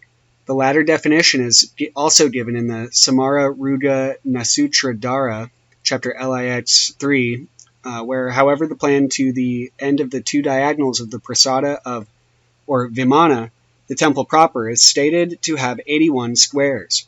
This is in agreement with the Isana Siva Guru Deva Padatu, Part 3, Chapter XXVII 50, translated by Stella Kramrisch in the Journal of the Indian Society of Oriental Art, Volume 9. It is drawn on the ground prior to the building of the temple, and on it the temple stands either in fact or symbolically. In principle, it is always square, and it is the record of an architectural rite. The knowledge of its correct execution forms the first part of the science of architecture. Samarangana Sutradhara, chapter 45:2. The square is divided into compartments and the diagonals are drawn. The name of the square is Vastu Purusha Mandala. Purusha is the universal essence, the principle of all things, the prime person whence all originates. Vastu is the site. In it, Vastu, bodily existence, abides, and from it, Vastu derives its name. In bodily existence, Purusha, the essence, becomes the form. The temple building is the substantial, and the plan, Mandala, is the ritual, diagrammatic form of the Purusha. Purusha himself has no substance. He gives it his impress. The substance is of wood, brick, or stone in the temple. The form of the temple, all that it is and signifies, stands upon the diagram of the Vastu Purusha. It is a forecast of the temple, and is drawn on the level ground. It is the fundament from which the building arises. Whatever its actual surroundings, forested glade, seashore, hill, or town, the place where the temple is built is occupied by the Vastu Purusha in his diagram, the Vastu Purusha Mandala. That it is surrounded by the streets of a town, walls of a fort, ravines, or fields becomes of secondary nature, for its particular topography is but the hinge by which a changeable panorama is linked with the structure of the universe. The site is ritually leveled each time a temple is built. The ground from which the temple is to rise is regarded as being throughout on an equal intellectual plane. It is at the same time terrestrial and extraterritorial. It is the place for the meeting and marriage of heaven and earth, where the whole world is present in terms of measure and is accessible to man. So, heaven and earth, once joined, subsequently separated. The beings, the 5 classes of them, gods, men, and so on, did not keep peace. The gods brought about a reconciliation of these worlds. Both contracted a marriage according to the rites observed by the gods. So, site and builder, man here is the patron or yajamana, literally the sacrificer, on whose behalf the temple is built, by the architect who is guided by the priest in the principles of his work. In the diagram of the Vastu Purusha, a communication is established between man, Purusha, as the patron of the work, and the Purusha, the essence of all things. At the definite time and place where the temple is to be set up, all times and all places congregate in the symbolic diagram of the Vastu Purusha, or Purusha. On this ritual drawing rests the superstructure of the temple, which is the manifestation or murti of God. The ritual diagram of the Vastu Purusha is drawn wherever the site is prepared for this purpose. The preparation is in the readiness and discipline of the mind and heart of the patron and of those who are entrusted with the work, because they have the competent skill. The priest has the guidance, the architect who builds the temple works in conformity with the knowledge of the priest. A pilgrimage on visit to a temple is undertaken for the purpose of looking at it, darshana, with the sight of knowledge. Darshan, or darshana, is also the name of the traditional points of view or methods of cognizing truth. The architect of the temple was not only a master of the ocean of the science of architecture, balanced himself in body and mind, he had to be versed in the traditional science, or sastra, in its various branches, and as much in the knowledge of, Atharvans or Chandas, mathematics and astronomy, as in the conditions of different places, etc. The various arts and sciences had to be known for one and the same purpose, so that he could apply them in his work, which was to be an image and reconstitution of the universe. In the Samaranga Sutradhara, a treatise on architecture, the author, King Bhoja of Dara, who ruled over Malava in the first part of the 11th century, says, "He who begins to work as an architect without knowing the science of architecture, Vastu Shastra, and proud with false knowledge, must be put to death by the king as one who ruins the kingdom. Dead before his time, his ghost will wander on this wide earth. He who, though well versed in the traditional science, is not skilled in the work, will..." I gotta look this up because these words are too fucked up. Luckily I've got the book.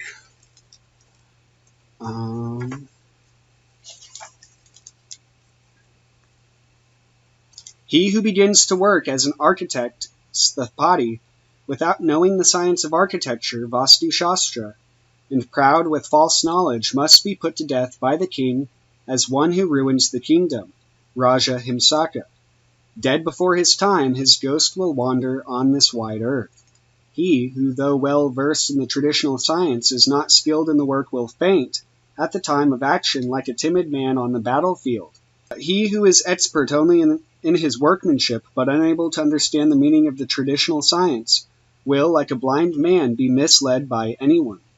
Even so, he who knows the traditional science and its meaning and masters the craft is not as yet the perfect architect. For immediate intuition, a readiness, pratyutpana, of judgment, prajna, in contingencies, and the ability to fuse them into the requirements of the whole, are the distinctions of a true sthapati. It is then that the builder himself, once his work is completed, is struck with wonder and exclaims, "Oh, how was it that I built it?" So let me move that down. The architect sthapati is the foremost of the craftsmen, or silpin, of whom there are 4 classes: sthapati, sutragrahin, taksaka, and vardhakan. The designing architect, surveyor, sculptor, and builder, plasterer, or painter. These craftsmen carry out the instructions of the sthapaka, the architect priest, who has the qualification of an acharya, or acharya. The relation of priest and executive craftsman correspond to the rule laid down for Christian art in the Second Council of Nicaea, 787 AD. His art alone belongs to the painter, its organization and arrangement belong to the clergy. It is defined in the Silparatna 1:29-42, in which it is said of the acharya or guru, who is the sthapaka, "He who wishes to build villages, etc., or royal places, or royal palaces, etc., tanks, etc., or temples, should select a guru and silpin for this purpose. Let the guru be a brahmana of high-born family, who has performed all the 16 purificatory rites, who knows the essence of the sacred texts, the Vedas and Agamas, and who observes the rules of conduct according to his caste, varna, and stage of life, ashrama, who has received initiation, diksha, is competent, exerts himself in his work, and is a believer in the sacred tradition." First, a sthapati is to be selected, one well versed in the Silpa Sastras. Similarly, a sthapaka also, knowing the Silpa Sastras and possessing all the qualifications of an acharya, being selected by the patron, should perform the architectural rites or Vastu karma. The temple, vimana, or any other construction begun by those two should be continued by them only and by no other. In case they be not available, the work should be done by either then sons or disciples who are competent in the work. Then follows the description of the 4 classes of craftsmen, silpan. The sthapati should be fit or direct, sthapana, the construction, and should be well versed in all sastras, the traditional sciences, perfect in body, righteous, kind, free from malice and jealousy, a tantric and well born. He should know mathematics and the Puranas, the ancient compendia of myths, etc., all the countries. He should be joyous, truth-speaking, with senses under control, concentrated in mind, free from greed, carelessness, disease, and the 7 vices. Manu Samhita 7:47-48. Famous, having firm friends, and having crossed the ocean of the science of Vastu. The disciple or son of the sthapati is the Sutra Grihan. He should always carry out the orders of the sthapati, should be expert in all sorts of work, and should know the proportionate elements by the cord, sutra, and rod, dinda, as applied to the whole building and its parts, the horizontal and vertical proportions, mana and unmana. The takshaka is so called because he cuts off and carves the large pieces and the subtle detail. He is also expert in working in clay. He should be qualified, able, and capable to perform all sorts of work on his own initiative, in the right way, devoted to the guru, ever cheerful, and obedient to the sthapati. The vardhakan is so called because he increases, verda, by placing together what the takshaka has carved and by adding to the finished work the punting, and painting. See, I can't see because it's messed up, and he always follows the sutra grahin. Without these 4, nothing can be undertaken. Therefore, all these 4, the sthapati and the others, should always be honored. Vastu Shastra, the traditional science of architecture, is subordinated to and forms an auxiliary part of the Veda. The primordial knowledge, and its intellectual intuition, is laid down as a sacred word. Vastu Shastra belongs to and is applied astrology. Varihamira, in his Brihat Samhita, introduces the chapter on architecture, saying, Vastu Jnana, the knowledge of Vastu, architecture, will be explained by me for the pleasure of the astronomers and astrologers, as it has been transmitted from Brahma to our days through an unbroken series of sages. Building is begun upon favorable stars. They are consulted when the ground is taken possession of, and when the rite of depositing the germ of the temple is performed. The regents of the planets and the stars have their allocation in the diagram of the temple, and their images are carved on its walls. By them are regulated the measurement of the whole building and its parts, the life of the donor, and the age of the temple too. The temple is built in the likeness of the universe and is its reduced image. The architect of this world image, the temple, is looked upon as descended from, and in his sphere alike to, Vishvakarman, who made all that exists in the universe. With regard to the making of the universe, Vishvakarman is the working, Brahma the thinking aspect of the supreme principle. The architect in charge of the building is therefore generally called sthapati. The name means master of what stands or abides. The science of architecture, called as a rule Vastu Shastra, is also named Sthapatya Sastraveda. It is the knowledge of ordered and planned extension, Vastu, and is put into practice by the master who makes existing things, Vastu, abide in order. Sthapatya Sastraveda is enumerated as an Upaveda, a lesser applied knowledge subordinated to the Atharva Veda. The other Upavedas are Ayurveda, medicine, attached to the Rig Veda, according to Sushruta, and Dhanurveda, military science, attached to the Yajurveda, and Gandharva Veda, music, attached to the Samaveda. Vastu Shastra, in its fullest exposition, belongs to Tantra, which is the applied knowledge of the Atharva Veda. and that's one of the oldest texts on magic. When you look up, like, what's the oldest book on magic? It supposedly is the Atharva Veda. But Atharva means, like, the part of your life where you're trying to obtain the things you need, in a sense, like, not just belongings, but like a house, family, etc. And so it's not necessarily like some occult thing, although there's like spells and rituals and stuff. As a ritual architecture is moreover doubly linked with the primordial knowledge, the Veda, and is included in 2 of the 6 Vedangas. These are appendices which are auxiliary to the Veda. The 5th Vedanga, Astronomy and Astrology, Jyotisa, and the 6th Vedanga, Kalpa, in which are laid down the rules of the sacrificial acts. The ritual are, in both parts, essential constituents of the science of Indian architecture. So the 6 Vedangas are Siksha, recitation, articulation, and pronunciation; Chandras, metrical science, or the science of rhythms; Vyakarana, grammar; Kalpa, ritual; Nirukta, hermeneutics, etymology; and Jyotisa, astronomy and astrology.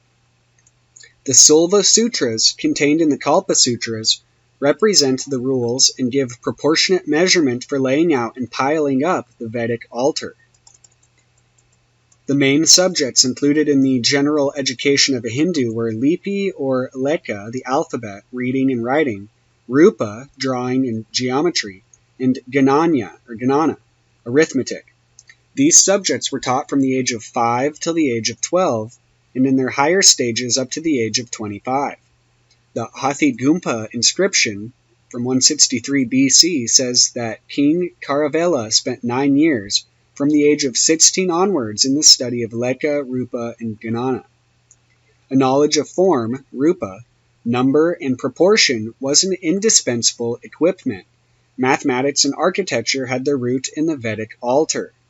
The indissoluble connection of number and form remained a consciously employed knowledge throughout. In the middle of the 9th century AD, the mathematician Mahavira, in his Gamtasra Samgraha, chapter 1, 9-19, speaks of the use of the science of number, Ganita, in architecture and in all that constitutes the peculiar value of the arts.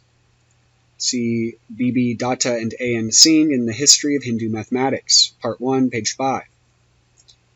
So, on them basically rests the building of the Hindu temple. The Vastu Purusha Mandala, the diagram of the temple, is a yantra. Vastu Vidhana of Narada, manuscript 1602, Adyar Library, 826. Let's see what it says. The manuscript is in Grantha script. Chapters 8 and 10 are published in the appendix in Devanagari. A yantra is a geometrical contrivance by which any aspect of the supreme principle may be bound, yantar, to bind, from the root yam, to any spot for the purpose of worship. It is an artifice in which the ground, bhumi, is converted into the extent of the manifested universe. The nameless, formless entity which is bound in this case to the spot within the square mandala is known henceforth as Vastu Purusha. The components of the artifice are the ground on which the mandala is drawn, the form of the mandala, and its name, together with the names comprised in its form. So I guess I might as well keep reading these last 2 little sections before I move on to the part I wanted to really get to, just so it's a good introduction to this text. But the stability of the site. The temple must be built according to definite rules, and it must be firm, drdha. The latter injunction seems too obvious to have been made, but it does not primarily refer to a substitution of flimsy materials, such as mud, sand, wattle walls, and bamboo posts, by those of greater permanence, nor to the avoidance of careless construction in brick or stone, nor to the desirability of such additional wall strength which would withstand earthquakes. With particular emphasis, the earth itself is evoked as firm, or drdhi, in the Rig Veda, and firmly established, pratishta. and Earth, the goddess, is invoked to stand firm for our well-being in the Taittiriya Samhita. When a house is about to be built, an oblation is poured into the pit to the steady one, Vastospati. A fear is allayed by these epithets, oblations, and invocations. It is the fear of uncertainty, of the changeable and transitory. By being firm, the earth becomes secure and a reliable support. For before she was fixed, Mother Earth is spoken of as the ever-wandering. Atharvaveda 5:2-6. The rule of order under which buildings can be set up and in which men and gods are at home is not from the beginning. There was unrest and instability. Yama, the god of death, the first of mortals who preceded men on the path to heaven, Rigveda 10:14-1, assigns a station to everything that is movable. Yama, the order of things in the cosmos and righteousness in men, who is the Dharma Raja or King Law, establishes in this manifested world the immutability of the supreme principle. Yama indeed rules over the earth.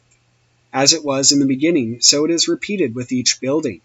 Yama gives the residence when man builds the small world of his own, his house, or a temple in the likeness of the world, which is God's residence. With regard to the builder, such a settlement too takes place in the intellect itself at the moment when its work is being given concrete form. The substance is its support, and form is the nature of its activity. The form of the concrete work is the final seal of the process which leads to it. It bears the impress of Yama. Satapatha Brahmana. These indeed are the two great manifestations, Yakshi, of the Brahman, the supreme principle. One of these two is the greater, namely, form, rupa, is whatever is name, nama, is indeed form.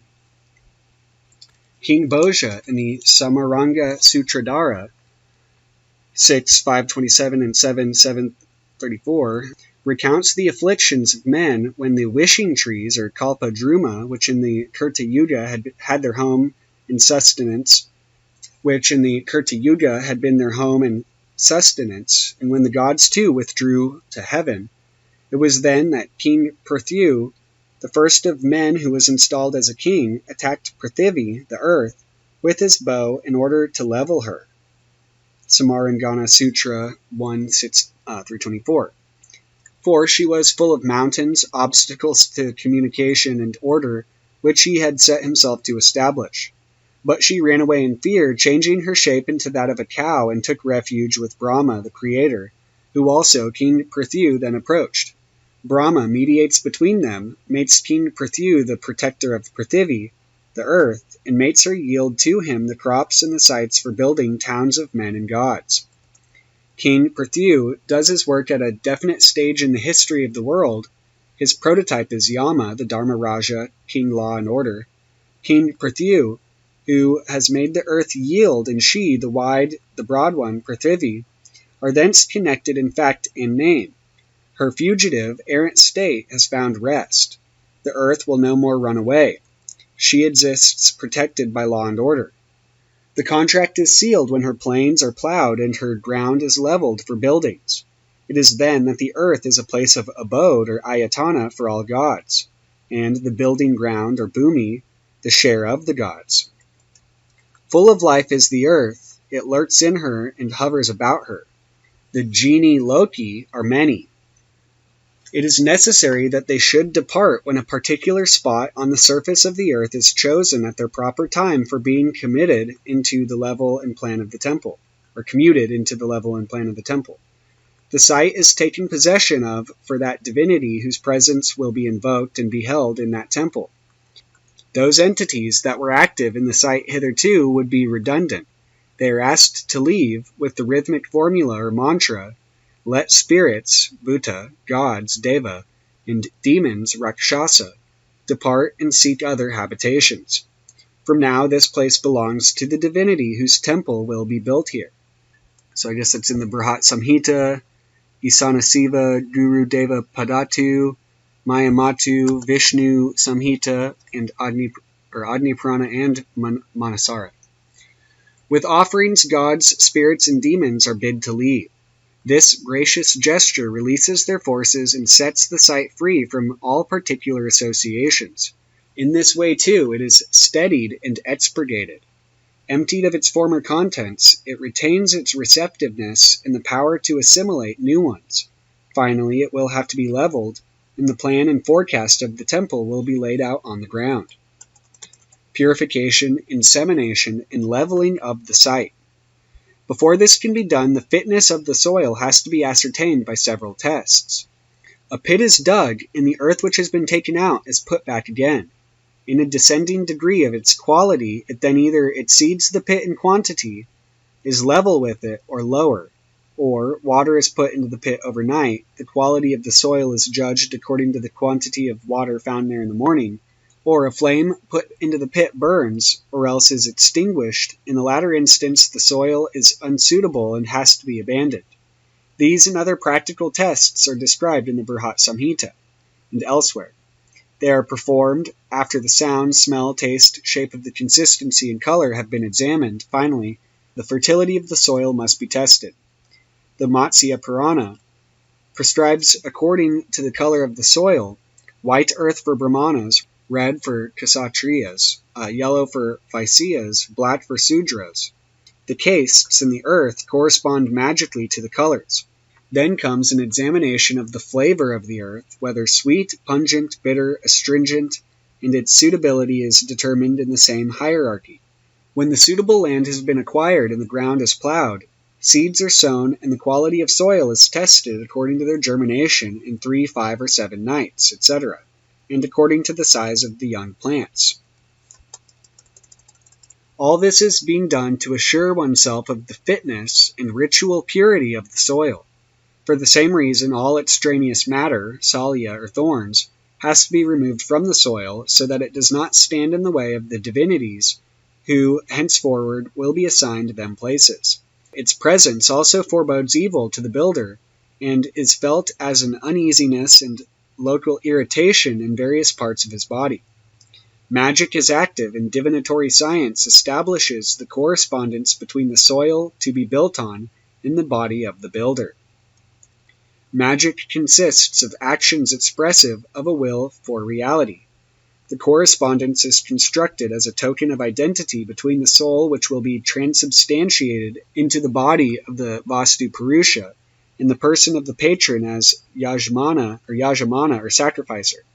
The external signs are a superstition, a residue of the belief in the identity of sacrifice and sacrificer, and with reference to a temple, in the identity of the sacrificial structure and the transformed body of man, the patron. Either has to be made pure by the respective rites, ready for setting up a temple, beginning each work on an auspicious day and under a favorable star. The purification of the soil is complete when the ground has been plowed repeatedly, watered, sown, and planted with all kinds of grain, and when these have flowered and ripened. Then it should be plowed again, then the earth is clean. At the beginning of the various phases in the construction and consecration of the temple, the rites of the seeds and then germination, Ankurarpana, is most important. It precedes the building of the temple, and again the rite is observed before the last brick or stone is put into the superstructure, and once more prior to the installation of the main image and before the rite of opening its eyes, and also prior to the consecration of the sacrificial vessels. On the 9th, 7th, 5th, or 3rd day, prior to the performance of any of these rites, the seeds of different varieties of rice, kidney bean, pulse, sesamum, mustard, etc., are placed on a copper vessel in front of Soma, the moon. Soma, the totality of all oblations, the lord of germs, the divinity who presides over formation. The 16 vessels used in this rite, circular like the lunar disk. The number corresponds to the digits of the moon. And further, lunar symbols pervade this rite. Their potency is given to the plants as they grow, to each variety in due season. Vedic rites introduce and accompany the building of the temple, the plowing and the sowing of the sacrificial ground with all kinds of grain, preceding the piling of the fire altar, or Agni or Kayana. After the introduction, libation, prayamiya, of the Soma sacrifice, the altar site was plowed by 12 oxen, 12 furrows were made, and then the seeds were sown. From the making of the Mahavedi of the fire altar and the sowing of the sacrificial ground, the rite of auspicious germination has remained an indispensable preparation of sacred architecture. Even as this broad earth received the germ of all things that be, is the germ Garba of the temple deposited in her. The structure of the temple that grows from this germ absorbs the essence of the earth and transmutes it. Its shape is produced from the power of the earth, and its form corresponds to the plan laid out on its leveled surface, Bhumi. The spirits that previously occupied the site have been asked to leave. Tribute has been scattered to them at night, and again when they depart before daybreak. When the ground is tilled, the past ceases to count. Under auspicious stars, new life is entrusted to the soil, and another cycle of production begins, an assurance that the rhythm of nature has not been interfered with. The sowing of the grain is a final offering to the memory of the spirits who have left the place and gone elsewhere in peace. Similarly, the axe which is to cut the tree for the sacrificial post is invoked while it is employed. O axe, hurt it not, and prior to the fatal blow, a blade of DARPA grass with its point upward, is laid on the tree after having uttered the words, O herb, protect it, the sacrificial post. Afterwards, an offering is made above the cut surface, with the prayer that the tree may grow up again with 100 branches. It is at the same time a first offering in the newly acquired land, so that the temple, the substance of God and his manifestation, might exist. Their germination leads to a fulfillment of all their potentialities. The grain has the nature of the sacrificial essence itself, for it is said in the Satapatha Brahmana, from man, the sacrificial victim, this essence passed to the sacrificial animals. It entered into the horse, ox, sheep, and goat, and lastly into the earth with its rice and barley, etc. Their seeds are sown in the earth. They will germinate, grow, ripen, and bear fruit on the site where the temple is to arise. The vital assimilation of energies of the soil into the grain and plants is carried further and through vegetation to the cattle on the pasturage. Thus, the Pati, the chief architect, should graze cows with bulls and calves on the land till it is stamped down by the cows, and homage is paid to it by their breath. Its impurities are cleaned away by the bellowing of the bulls. It is washed with the milk and froth dropping from the mouths of the calves, smearing with cow dung, decorated with hoof prints and fallen cud, scented with bovine odor, and purified with sacred waters. That the cattle stay on the land ensures its further purification. The whole process of plowing, sowing, and reaping, of grazing the cattle on the site of the future temple, should be repeated after 1 year. The plow being consecrated by the touch of the Guru, the chief architect should plow the first 3 rounds. The preceptor and the builder perform the rite of plowing, and Sudras complete the work.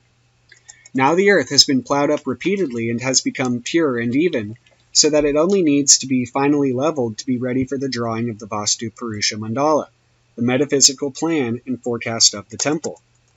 The ground should be perfectly even all over like a mirror. Prithivi, the earth, is here the leveled ground from which the temple rises. Her terrestrial surface, Bhumi, has now been properly prepared as far as the building ground extends. The earth has yielded to the demands of King Prithu. It has been made even and symbolically raised to a new level. The leveling of the earth as a rite is an execution of the first king's insistence that order should be established in a wild, unruly, and errant world. This is done in turn by the builder of every temple. Once, it is also said in another connection, the earth itself became level.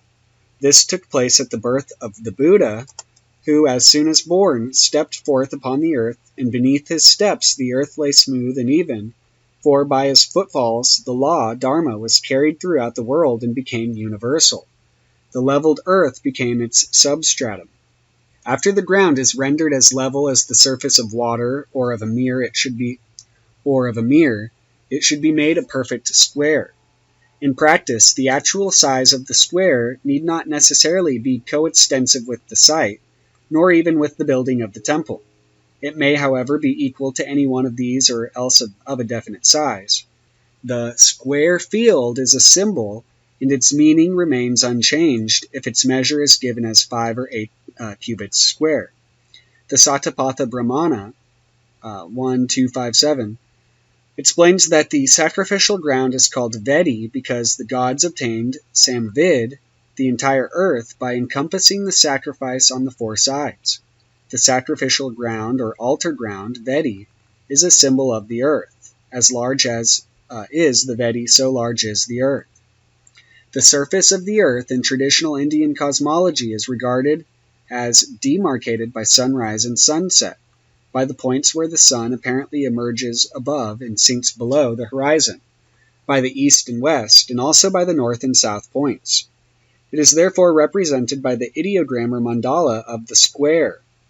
The identification of the square with the Vedi is in shape only and not in size, and belongs to the symbolism of the Hindu temple. The Vedi represents and is the leveled earth, a place of sacrifice or worship. No part of the ground should rise above it, for it was from there that the gods ascended to heaven. The site, the earth, should be even and firm, for it is the starting place of the ascent. The link between the earth and the end of the ascent stretches upward into space, the intermediate region, Antariksha. From it also, the intermediate region, Antariksha, or Antariksha. From it also leads downward and rests on earth. In it, the temple has its elevation. The Vastu Purusha Mandala, the temple diagram, and the metaphysical plan is laid out on the firm and level ground. It is the intellectual foundation of the building, a forecast of its ascent and its projection on earth. And so it's just crazy because I can't stop thinking about the number 444 and the codes associated with it, because it's agronomy, which is like the science of agriculture. It's sarxai, what is it in Greek? It's oagros, which is the field or the garden in Greek. Sarxkai ima, flesh and blood. So, again, the whole generations, but it's also Vadir Lader in Hebrew, which is throughout all generations or generation to generation. It's all these different things that I can relate it to. Oh, it's Makadash, or temple sanctuary. So the temple itself is associated with the field and all this other stuff. It gets really technical because that 9x9 grid, which we'll get to here in this plan chapter, it's called the Parima Sayika, and that's 444. And yet, it implies like 8x8 is the 64, and which is time. 4 cubed and 444 seem related in a lot of ways because it's fourth density. It's all the stuff dealing with the mathematics of like higher than 3-dimensional, i.e. time, mathematics. So I don't know. It's just weird. But real quick, I want to take a break and go back to this thing that I didn't talk about, the whole stupa I wanted to get to. Because even though obviously it goes back to Hinduism, the Hindu temple, the Buddhist stupa is 666. And not only that, but the body of the Buddha is 222. The, or Tethehe, body of the Buddha, because Buddha is 22. And 222 is a lot of things. It's the teaching of the Buddha, the teaching of the Buddha, Dravya, Kara, all these different sort of things. Saiva Siddhanta, which is the Shiva, or Hindu more relation to that number. Again, all these things sort of overlap, but Labyrinth plus Mandala is 444, as I had said, but it's also the Mandala of is 222. So the Mandala of the body of the Buddha is 444. So the Mandala of the body of the Buddha, but then also the Mandala of 444 is 666. And 444 I've got to pull my notes out. It is...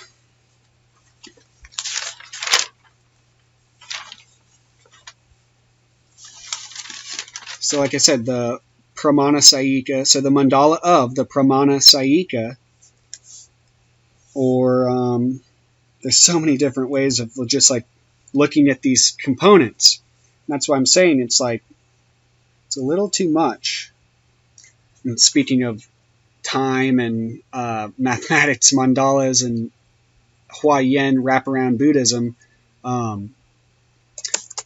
back to the future plus 88 is 444, which is just crazy because this is the number of the time vortex of Ron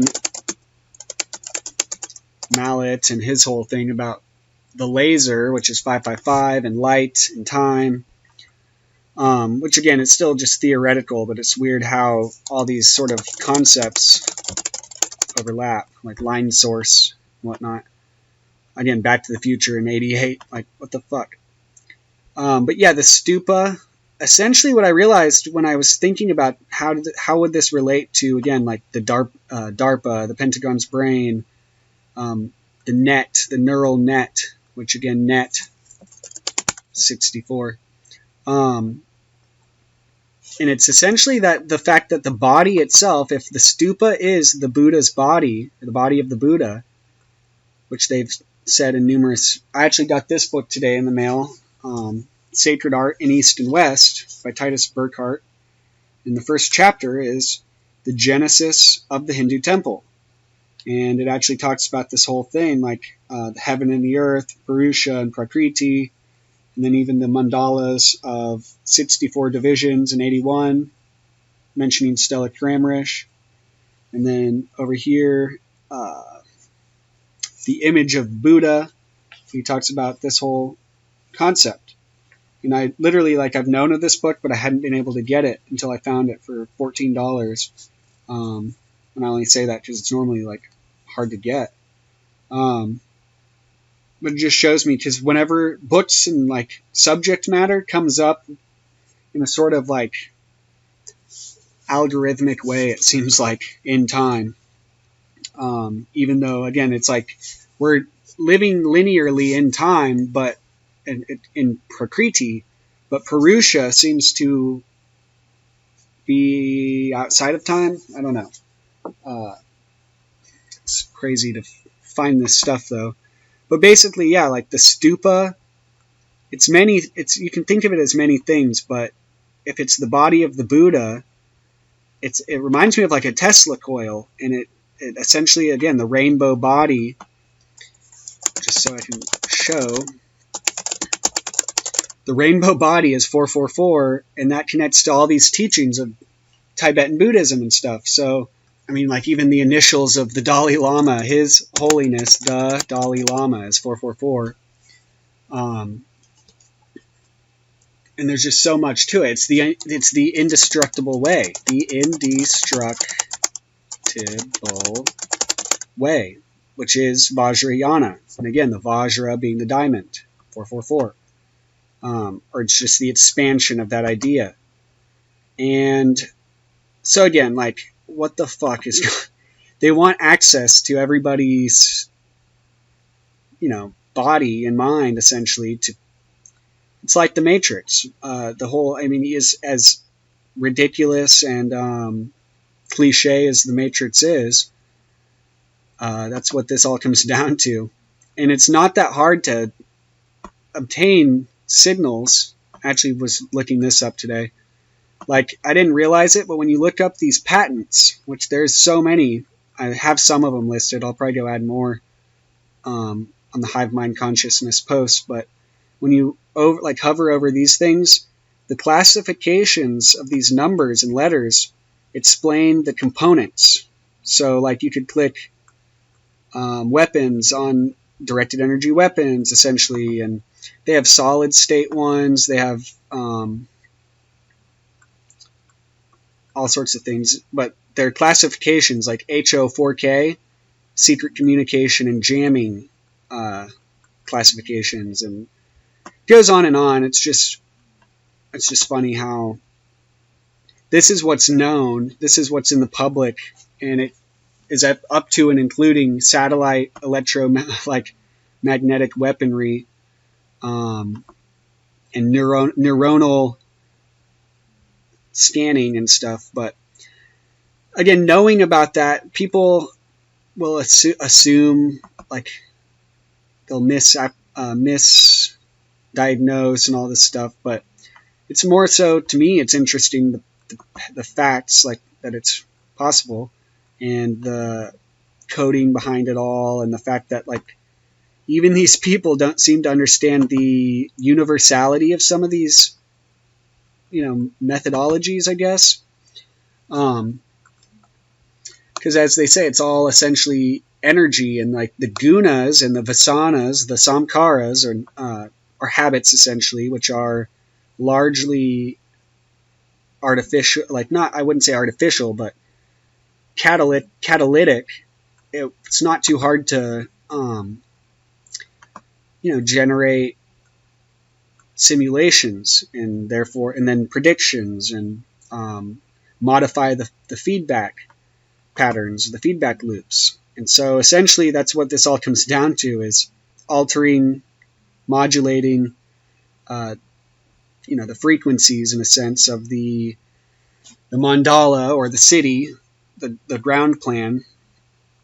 And really it's like, well, what's the solution to that? Well, the solution is just realizing the power of being, the wheel holders of 444, the power, the energy bolts, so to speak, or the celestial weapons, having, going both ways, because that's what essentially these are. They're celestial weapons. The celestial weapons of Indra, etc., symbolically, but obviously slowly becoming literal. It's just funny, having the power of the inner light, essentially, and directing it, and not being so consumed by the so-called matrix or whatever. Which I could go on and on about these codes, like it's crazy. 512 is in how it connects in the bigger web or field, because it's 8 cubed, also ties in. I mean, it's literally warp drive. And what have we been hearing about? Warp speed and all this. Warp drive, though, and the 8x8x8 and Lux Perpetua light ships, etc. They're working on technology dealing with time travel, I believe. Like, it looks like, at least. And even at S51, at the end of the track, or whatever it's called, what is it, the runway, supposedly there's a sign with 6 different directions pointing home. And it's just funny because, if I remember correctly, home times 6 is 720, because home is 120. And what was it that I found? 720 is mirror, or 360 plus 360, but it's also the 6 directions home spelled out. Some other interesting things that I'm not going to explain, and you'll just have to look at them when the database is published, and make your own inferences. But there's some crazy shit like that. Just like I said, the fleshing out phenomenally of some of these ideas. You can play around with that. But anyway, name and form are in the residue. The world is in the residue. Indra and Agni are in the residue. Residue class is another interesting concept. But anyway, the universe is in the residue. Heaven and earth, all existence is in the residue. The water, the ocean, the moon, and the wind are in the residue. Atharva Veda 11:9, 1-2. So I'm not going to read the whole chapter of this. It's long. But I'll read it till you get the idea of what I'm why I'm reading it at this interval, or at this point. So, the plan. Prithivi, the element and goddess earth, Bu, yields her surface. It is the ground, Bhumhi, of architecture, ritual, as it is the realm of manifestation and of bodily existence. It is the place where mortals and immortals reside. Vas. So again, the gods, so to speak, they say don't have any power until they incarnate. Also, I've also read. So the following four are considered as Vastu, residences, by the ancients who were experts in architecture. Bhumi, the ground, Prasada, the temple or palace, Yana, the conveyance, and Sayana, the couch. Bhu, the earth, is considered the main Vastu. It is the underlying stratum of existence. Those that originate therefrom, the prasadas and other works of architecture, are Vastu, or dwelling places, planned sites, because they are Vastu, existing things, and have their support on Vastu, an existing, concretely real thing. Mayamata 2:1-3. Of these four classes, Bhu, the earth, is described first in the Mavamata, or Mayamata, in the other treatises on architecture because it is the first of the elemental principles, Bhuta, and a support for the existence of the world. Vastu is primarily the planned site of the building. Its shape is square as a rule, and its full name is Vastu Purusa Mandala. This name consists of three parts, Vastu, Purusa or Purusha, and Mandala. Vastu here is the extent of existence in its ordered state, and is beheld in the likeness of the Purusha. The image of the supernal or cosmic man, the Purusha, is congruous and identical to the planned state. Purusha, cosmic man, the origin and source of existence, apari prakriti, is its instrument or efficient cause, nirmita karmana, and causes it to be his substance as its material cause, upadana. This is how he is known in the world, the manifested aspect of himself, the paraprakriti, the beyond existence, the avya or avyaya purusa, the unmutable supreme one, Uttama Purusha. In his identity with the plan, Purusha is known in his conditioned aspect. The plan mates the site of the building in his image, which is his form.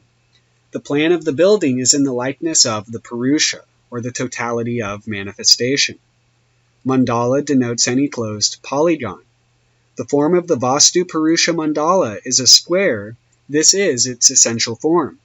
It can be converted into a triangle, hexagon, octagon, and circle of an equal area and retain its symbolism. Brihat Samhita, chapter 52-56. The five bhutas, earth, water, fire, air, and ether, are the first and lowermost of the 24 principles or tattvas of the world of duality, Atma Tattva. Vastu with long A is derived from Vastu with short a. The relation of the Vastu Purusa Mandala to the site plan, ground plan, and vertical section of any building is similar to that of the tonic and any musical composition. The Vastu Purusha Mandala gives the principle of all planned architectural form and the prototype of its various rhythms. Vastu Shastra speaks of Talachanda or Adaschanda, the rhythm of the level, and of Urdhvachanda, the rhythm of the elevation, implying the proportionate measurement which connects the ground plan and the vertical section of a building. The Vastu Purusha Mandala is the plan of all architectural form of the Hindus. The site plan, the ground plan, the horizontal and vertical sections are regulated by its norm. Originally and in practice, the site plan is laid out according to the Vastu Purusha Mandala, and the general form of the temple, Samanya Prasada, Part 7, given in the earlier texts, rests on the Vastu Purusha Mandala. Square and circle, Vedic origins.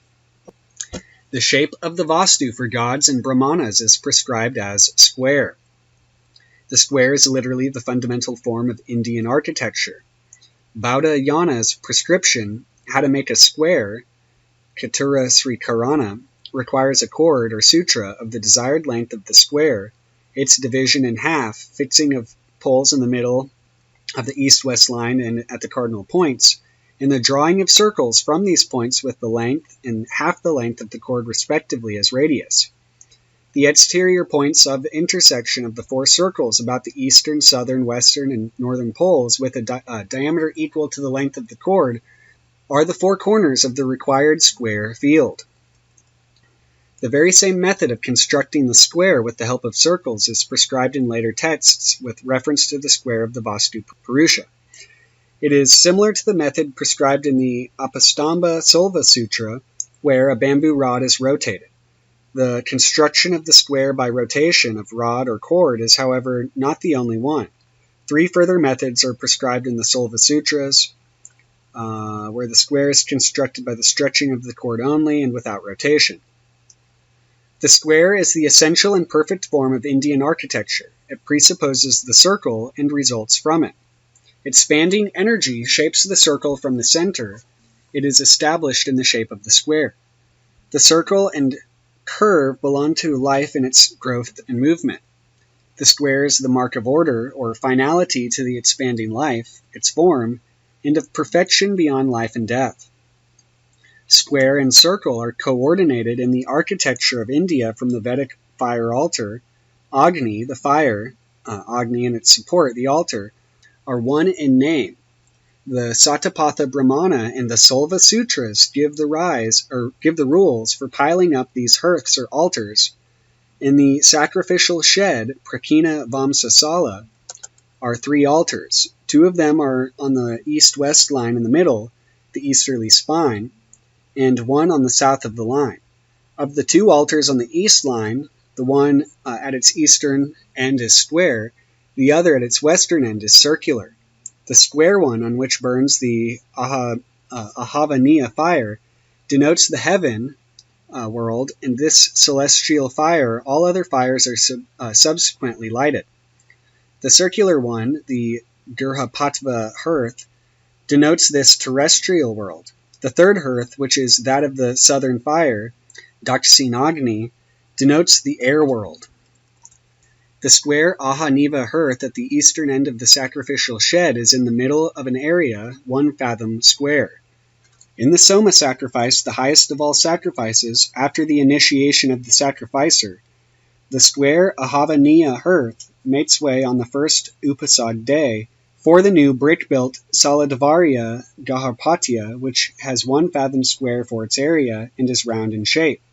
Outside, to the east of the sacrificial shed, at a given distance a plot is demarcated. This is called the Mahavedi. The square high altar, Uttaravedi, is on its eastern side. The Uttaravedi, too, symbolizes the heavenly world.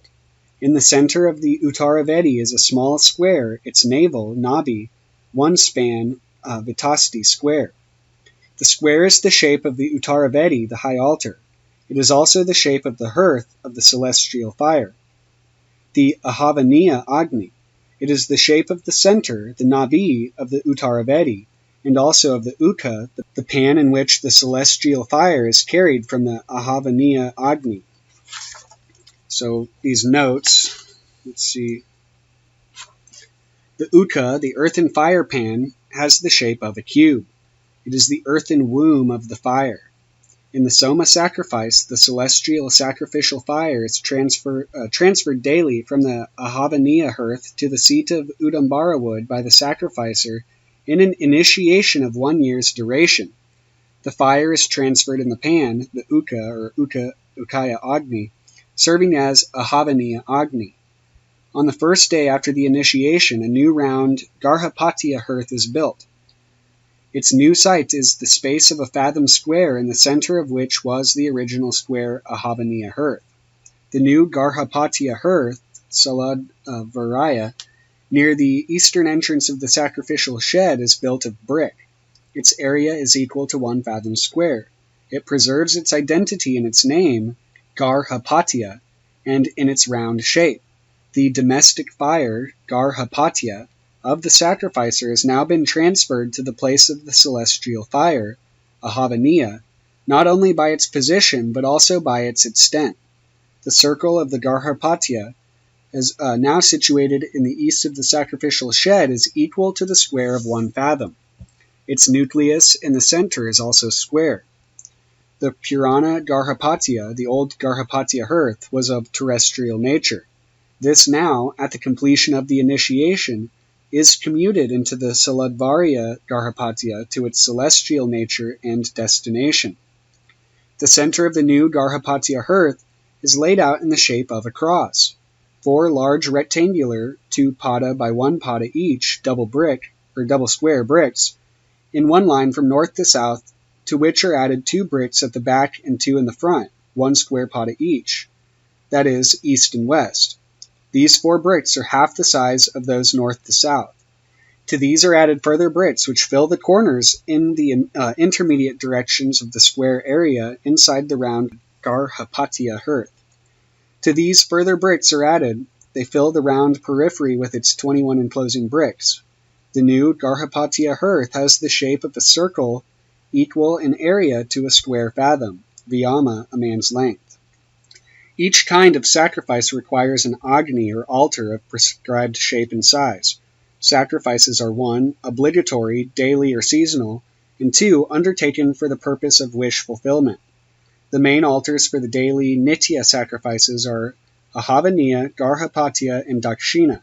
Amongst the seasonal or recurrent sacrifices, the Soma sacrifices necessitates a vedi or altar ground outside the sacrificial shed, the Mahavedi or Saumika Vedi, and on it the Uttara Vedi and a fire altar or Agni. Their construction, form, and meaning, as well as those of the above-mentioned hearths, are fundamentally important to the Hindu temple. The Soma sacrifice entails the building of the Agni, the fire altar, which is piled above the Uttaravedi on the Mahavedi. This rite is called Agni Kayana, the piling of the fire altar. The Satapatha Brahmana gives its rules and meaning. This big sacrifice must be performed in a Vedic Hindu family at least once in 3 generations. The brick-built Garhapatiya altar is proper to the Soma sacrifice.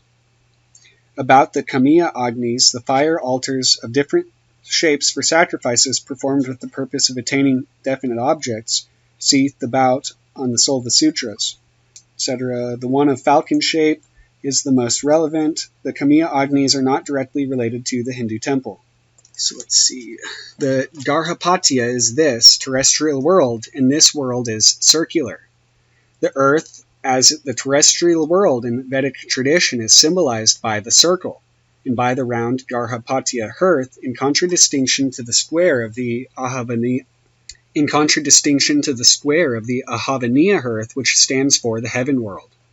During the year of initiation, the round hearth of the earthly fire is rebuilt at the place of the celestial fire, and to the extent of its square site.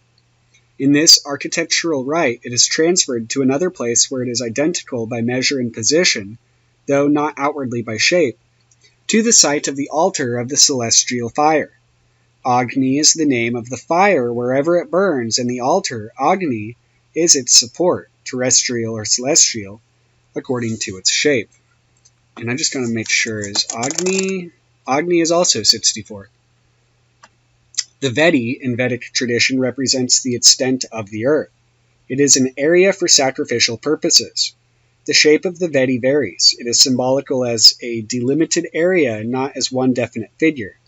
The Uttara Vedi is square, and it is said the Vedi is the earth, the Uttara Vedi the heaven world. Thus is its symbolic value by virtue of its squareness.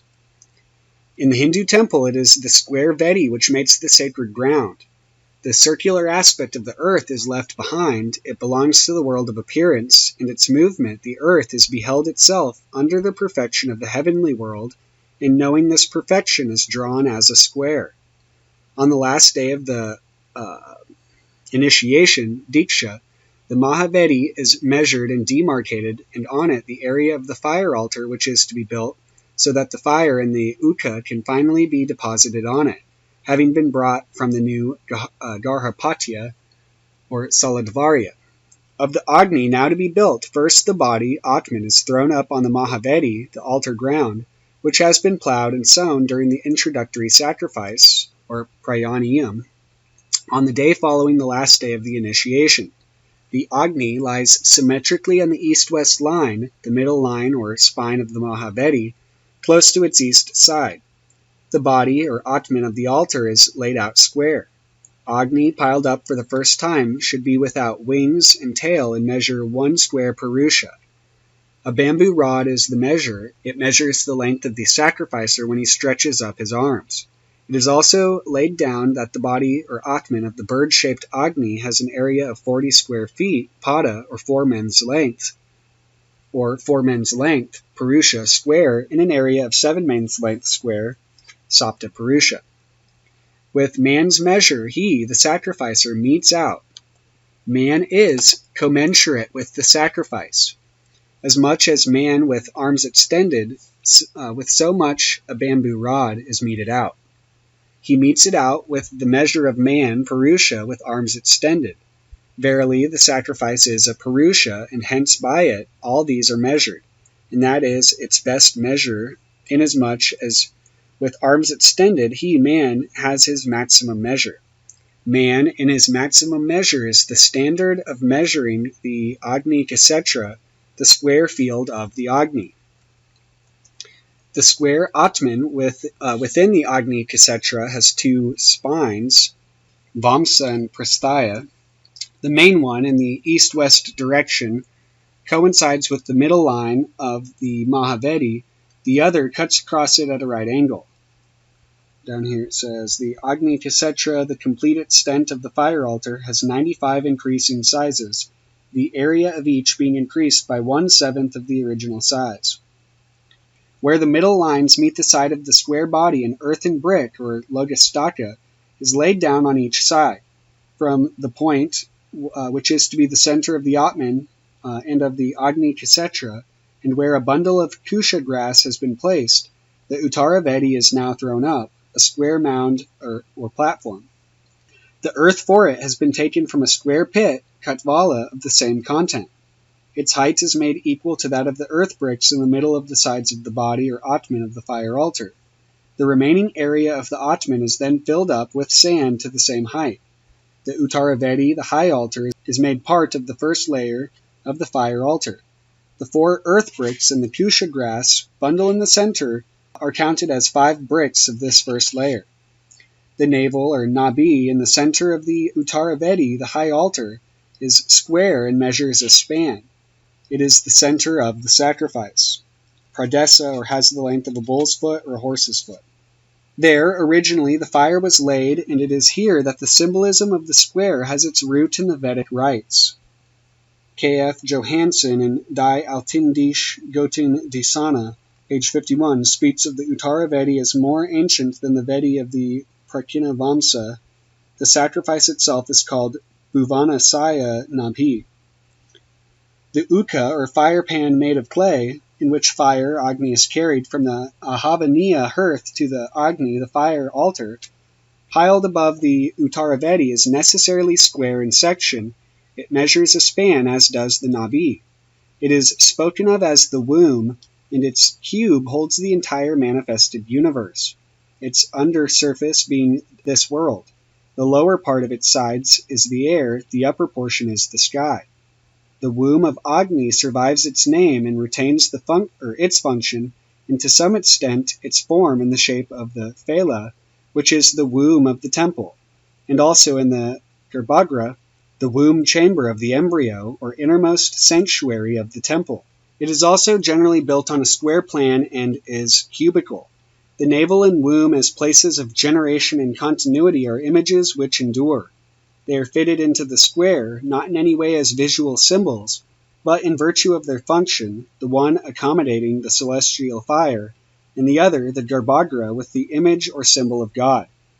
The square, as fundamental figure of sacrificial symbolism in temple architecture, lends itself to many variations.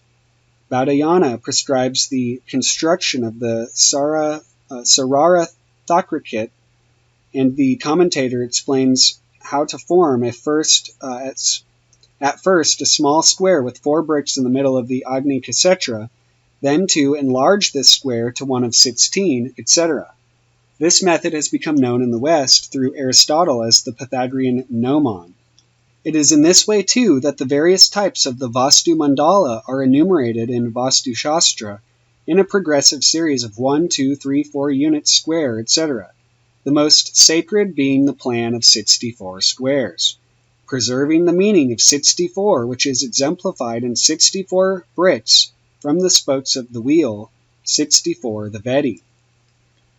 It says, G. the Bao, quoting Baudhayana Solva Sutra 3, chapter 3, with reference to the Sarara Thakraki. In this particular instance, 3 consecutive squares are constructed. The central one of 16 squares for the nave, that of 64 squares for the interior edge of the fellow, and the third square as its outer edge. These squares are then turned into circles. The Vastu Mandala of 64 squares is, according to Varahamihira, prescribed for the temple in the Brihat Samhita. It is its original plan. Utpala, however, commenting rhythmical disposition of their ground plan, Ada Skanda, Talakchanda, etc., whereas palaces, etc., must have a Vastu Mandala of 81 squares. The royal mandala, it appears, is thus admitted and established in the sacerdotal field. In general, a brick in the Brahmanas is 1 foot square, or its multiple or submultiple. And it says SB 87217 prescribes 1 foot square. The bricks are classified as Padya, Ardha Padabhaga, according to their side length of 1 foot, a half, and a quarter foot, respectively. The 4 bricks which form the body of the Garhapatya hearth are rectangular, twice the length of the square bricks laid at the front and back, east and west. This makes the center of the round Garhapatya hearth a square. So, in general, it is a natural unit, and its name, Ishtaka, which denotes a brick, has remained the name of any building stone. The description of the Garhapatya, or Salidvarya, as a circle equal in area to the square of 1 fathom, is given in the Satapatha Brahmana 7.1.137. So I didn't keep up with that, but the square shape of the Ahavaniya hearth of the Uttara Vedi and the other sacred centers and objects cannot, as an alternative, be circular, whereas the Garhapatya, fundamentally circular, may be set up on a square or circular. The square shape of the Ahavaniya hearth of the Uttara Vedi and the other sacred centers and objects cannot, as an alternative, be circular, whereas the Garhapatya, fundamentally circular, may be set up on a square or circular area according to one or the other school. That is, the earth may be thought of as round in its own shape or square in its figure ordered by the law of the heaven world. Because it is the perfect shape, the square is sacred in the hierarchy of Indian architectural symbolism. Again, hierarchy is 444. The square is of greater significance than the circle. So the next chapter is the square mandala of the earth and of the ecliptic. And this gets a lot more technical here. Let's see, is it even going to be readable? So it gets into the 64, 81, etc. Like I said, I don't know if I want to read it all. The form of the Martanda, that's the image of the sun. Let's just read this, the mandala of 64 squares. The Brihat Samhita speaks of 2 types of diagrams, one consisting of 64 equal squares, pada, and the other of 81 squares. And real quick, the 64 plus 81 is 555, which again is just another one of these mandalas. And I had found that they said Brahma is actually the reflection of you, or like your idea of Brahma, Vishnu, and Shiva. And reflection of you is 555. And so really everything is a reflection of you, however you see things. In chapter LV 10, it is enjoined that the area of the temple should always be divided into 64 squares. Similarly, the Haya Sirsa Pankaratra 8.150 lays down that the diagram of 64 squares is for the construction of shrines, and a diagram of 81 squares for the construction of houses. And as it said, the 64 for temples and 81 for palaces in the last chapter. The Isa Nasiva Guru Deva Padati, part 1, 11, 7, and part 3, 27, 2, makes it clear that a Vastu of 64 squares is for worship by Brahmanas, and one of 81 squares for worship by kings. These views are not quite the same, but it is obvious that the Vastu of 64 squares is meant for the construction of shrines and for worship by Brahmanas, and the Vastu of 81 is for the construction of other buildings and for worship on behalf of kings or ksatris, or that the diagram of 64 squares and also of 81 squares are fit for temples, but the first is for worship by Brahmanas, the sacerdotal power, and the second for worship on behalf of the temporal power. So, the special sacredness of the mandala of 64 squares is stressed in other texts. The Vastu Vidana 9.2 enjoins that the pedestal, or pitha, or hearth, Dishniya, for the worship of Vastu Puja, should have 64 squares, while in chapter 10, 1-6, it is stated that the Vastu Mandala in which is situated the body of the Vastu Purusha should consist of 81 squares. This is corroborated, for instance, in the Prayoga Parijata, chapter Vastu Homa 1-3, page 94. There is the Vastu of 64 squares is prescribed for the rites of initiation, the installation of images, pratishta, and for sacrificial offerings, yaga, whereas it is said that the mandala of Vastu has 81 squares. There is a difference in meaning and purpose, on one basis in common between the two main types of the Vastu Purusa mandala. The prototype is the one of 64 squares. The mandala of 81 squares is drawn in closer conformity with the body of the Vastu Purusha and appears to have been used by Kasatriyas in contradistinction to the cosmic plan of 64 squares. At the time of the construction of the temples, which yet stand on the treatises about them, this distinction, though still known, was not necessarily also made. Varahamihira, in the 6th century, speaks of either type, specifies the use of the mandala of 64 squares, and gives major importance, by describing it in detail, to the mandala of 81 squares. At the climax of the temple building activity, about 900 to 1100 AD, the Isana Siva Guru Deva Padati, after having clearly distinguished between the two plans, decides if of 81 squares it is fit for prasadas in Kings 3, chapter 27.3, and concludes by prescribing that 81 squares are drawn on the square floor of the prasada to be built. The Kamika Gama 17.107, after discerning the types, sums up its position. In this textbook, or Shastra, it is said that everything is fit for all. While this was held at the time when the temples were actually built, the implied difference of meaning on its common basis requires to be investigated in the two main types of mandalas which are relevant to the temple. Altogether, 32 types of mandalas are given, according to which all works of architecture are planned or regulated. These mandalas form an arithmetic or arithmetical progressive series from 1 to 32. The respective numbers indicate the units into which the side of the square mandala is divided in each case. The series of mandalas corresponds to the geometrical method of gnomonic extension,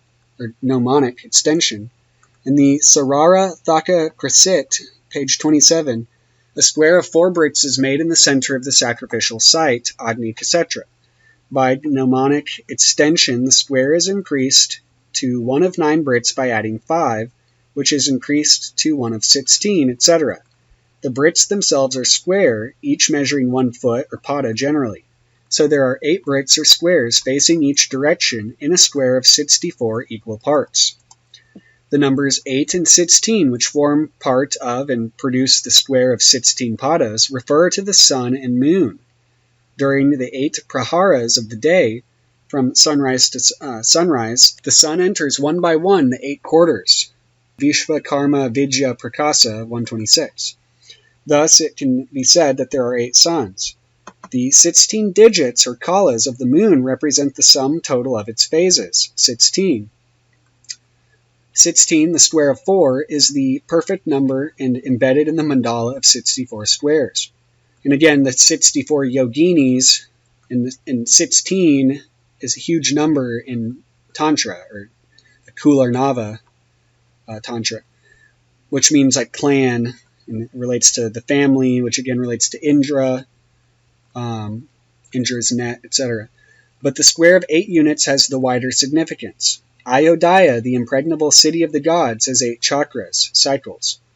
The city of Ayodhya is of two... So real quick, the chakras of the microcosm are Muladhara, the support of all the chakras, Manipura, the seat of the mind, Manas, Svadhisthana, the seat of intellect, Buddhi, Anahata, the seat of the principle of articulate sound, or Sabda Brahman, Vishuddhi, the seat of ether, Akasha, which is the substratum of the quality or guna, sound, Ajna, the seat of knowledge, or Bodhana, and Sahasrara, or Shiva Shakti, or Bindu, the point limit between the unmanifest and the manifest, Vachaspatya.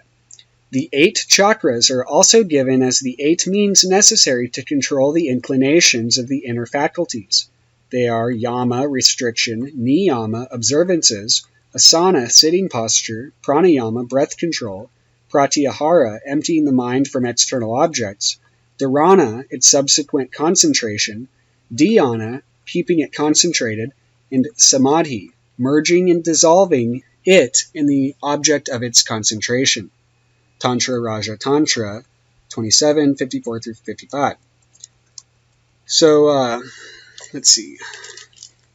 So this next page is not even in here. It's not on this for some reason. The city of Ayodhya is of 2 kinds, with reference to man, the microcosm, and with reference to the universe, the macrocosm. In man, the chakras lead from the Muladhara, the seat of consciousness, Chit, to the Bindu Trikona, or Siva Shakti, the supreme principle in the Sahasrara. In the universe, the 8 cycles are those of the 8 suns, presided over by the 8 Adityas. See Shama Sastri's eclipse cult. In the universe, the 8 cycles are those of the 8 suns, presided over by the 8 Adityas. Within Ayodhya is the golden compartment ever illuminated by light. The center is Brahmapura, the stronghold or pure of Brahman. It corresponds to the Brahmasthana in the center of the Vastu Purusha Mandala. In the Ramayana, the city of Ayodhya is beheld as a square of 8 compartments on each side, or Astapada. The 8 Adityas preside over the suns, the celestial luminaries. It is from there that this universe is brought into appearance or existence, ordered in its total extent and consistent in its order. Its consistency expresses itself in the numbers and the relation, which is the rhythm of the universe and its structure. This is laid out in the plan of 64 squares. Among meters, the Anustub, with its 4 by 8 syllables, is the symbol of the celestial sphere. The Aitareya Brahmana 1158 pictures the hierarchy of the universe evoked by the meter Anustub, 64 syllables being in 2 Anustubs. Each of the 3 worlds, earth, air, and sky, contains 21 or 3 by 7 places, one rising above the other. By 21 steps, he, the sacrificer, ascends to each of these severally. By taking the 64th step, he stands firm in the celestial world. Numerically, it lies within the precincts of the square of 64 parts, into which it appears precipitated. The plan of 64 squares is called Manduka, or Bekapada, or Ajira. Manduka is the generally accepted name. The Mayamata 757 says, the Sthandila, a piece of ground, leveled, squared, and prepared for a sacrifice, sacrificial ground, called Manduka, has 64 squares, or pada. The Saiva Bhusanam, page 140, employs the term Bekapada for the diagram of 64 squares. Beka means frog, which frog is also in Hebrew, Zerpto, which is 444, and so does Manduka. The association is that of sitting motionless like a frog, a posture adopted in Manduka Yoga. And regarding 21 above, it says, the number 21, the comprehensive number of the manifested universe, which again is the universe card, has no part in the symbolism of numbers of the Vastu Purusha Mandala. The primeval frog, Maha Manduka, is the great energy which ultimately supports Sesha, the remainder, the world serpent on whom rests the universe. In Vishnu Dharmotara 2, chapter 24, verse 35, Ajira means enclosed space. Another meaning of the word is frog. Cf. Saradatilaka 3.8. The plan of 81 squares is known by the name Paramasayika. So yeah, the Paramasayika in all the texts. So even though it's not the 64, it's 81, but it's still 444, so it still like relates to this whole thing. And the 81 is just another 2 layers around the 64. In it is expressed that the Vastu Purusha is laid to rest. So there's also this chapter on the Mandala of 81, and since that's only 2 pages, I'll read it. The Mandala of 81 squares in the Vastu Purusha. The square of 64, or 81 divisions, is occupied by the Vastu Purusha. It is his very shape, or Svarupa. The square of 81 compartments, as explained in the Vastu Vedana 10:1-6, is occupied by a picture of the Vastu Purusha. His subtle body with its parts, limbs, and apertures is interpreted as coterminous and thus one with the 81 squares of the plan. The coincidence, chapter 8, 26 and 31, of the diagram, yantra, mandala, and of the body, again, the body and mandala of the Buddha, or the mandala of the body of the Buddha, of the Vastu Purusha as one of the Rupa is more suggestively laid out in the Paramasayika than in the Manduka plan. So the whole idea of the body as yantra is more, I guess, definite in the 81. The identification of the body of the Vastu Purusha, which has, so again, even though 64 is based on 8 or 16, 16 times 4 essentially, and is lunar, 81 being 9 times 9 is also lunar. However, obviously the lunar power gets its power from the sun. But anyway, the identification of the body of the Vastu Purusha, which has expansiveness but no tangible volume, with the plan of the Vastu Mandala, is an accomplished fact in the Puranas and in Vastu Shastra. The mandala or yantra on the one hand, the subtle body of man on the other, have each their own place in the Indian methods of concentration and realization. And plus the Indians, I'd long mainly thought of them regarding like Native Americans, but the Indians can also be 444, and mainly because the chief being like Indians, but in terms of like infosec and other sort of stuff, which it is infosec with Gimel, but it's also flet C, and there's a lot more, like there's a lot of codes, the 10 codes essentially, or the 10 code. So where was I? The mandala or yantra on the one hand, the subtle body of man on the other, have each their own place in the Indian methods of concentration and realization. The mandala, in addition, is replete with magical efficacy, while the subtle body of man is the place of realization by the practice of the discipline of yoga.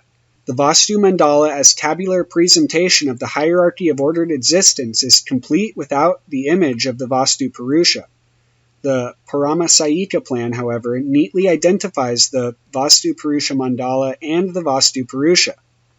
The tabular representation, or Prastara Marga, in 81 squares accommodates the 32 divinities of the border, page 32, in entire compartments, and avoids the halves of squares in which some of these, and also the other gods, have to be confined in order to find room in the Manduka Mandala. The fractionless allocation of the Vedic gods on the body of the Vastu Purusha is effected in the square of 81 compartments. The descent of the Vastu Purusha to earth, and the settlement of the gods on this Purusha, one with him on earth, is represented in the square of 81 parts. And let's see what is the 81. His legend and its meaning are given in part 3. Some of the series of 32 mandalas are altogether without the Vastu Purusha.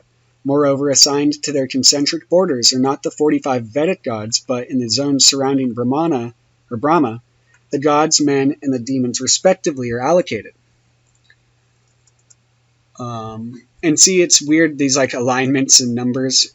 I wonder if she tried to do that, or it just happens. But while the square of 8 represents the order of the celestial world, established and illustrated on earth by the drawing of the yantra of 64 squares, the square of 9 leads from the subtle body of the microcosm and its image to the universe which it encloses. 8 are the chakras and 9 the doors, Navadvara, of Ayodhya, the microcosm. They are the mind, manas, intellect, buddhi, and the 7 apertures of the body. 9 is the number of Agni, of fire, in its display and in its essence. For 8 are the forms of Agni, and the 9th is the fiery essence, which has, so it says, Sarva, Isana, Parjanya, Rudra, Pasupati, Udra, Asani, Mahadeva, the fire and water, sun, rain, etc. Which has, are you kidding me? It's going to be not here again? All right.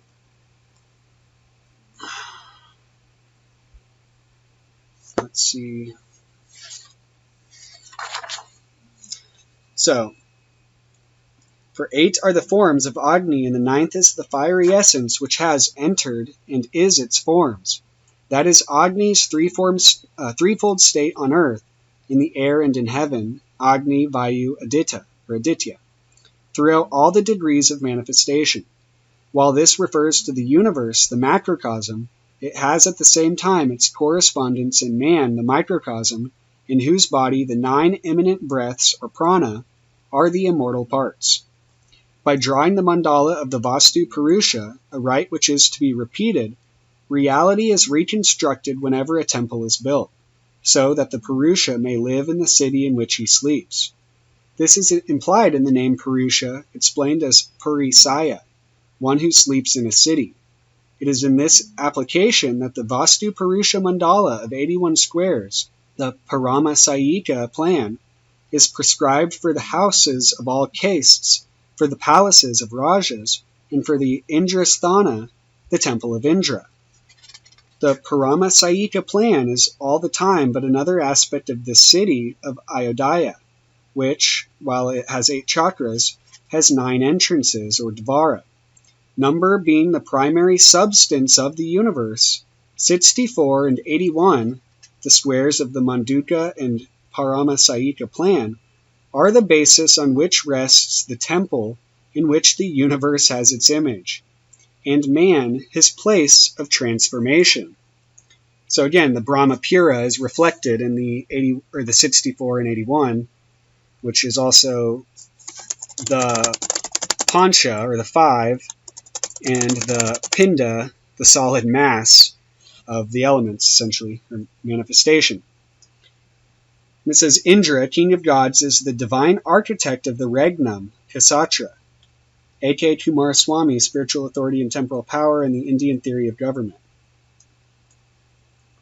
And it says, the Manasalasa, which is a royal compendium, only refers to the plan of 81 squares. The original distinction between the plans of 64 and 81 squares is, however, not maintained in Vastu Shastra, where architecture other than sacred is dealt with.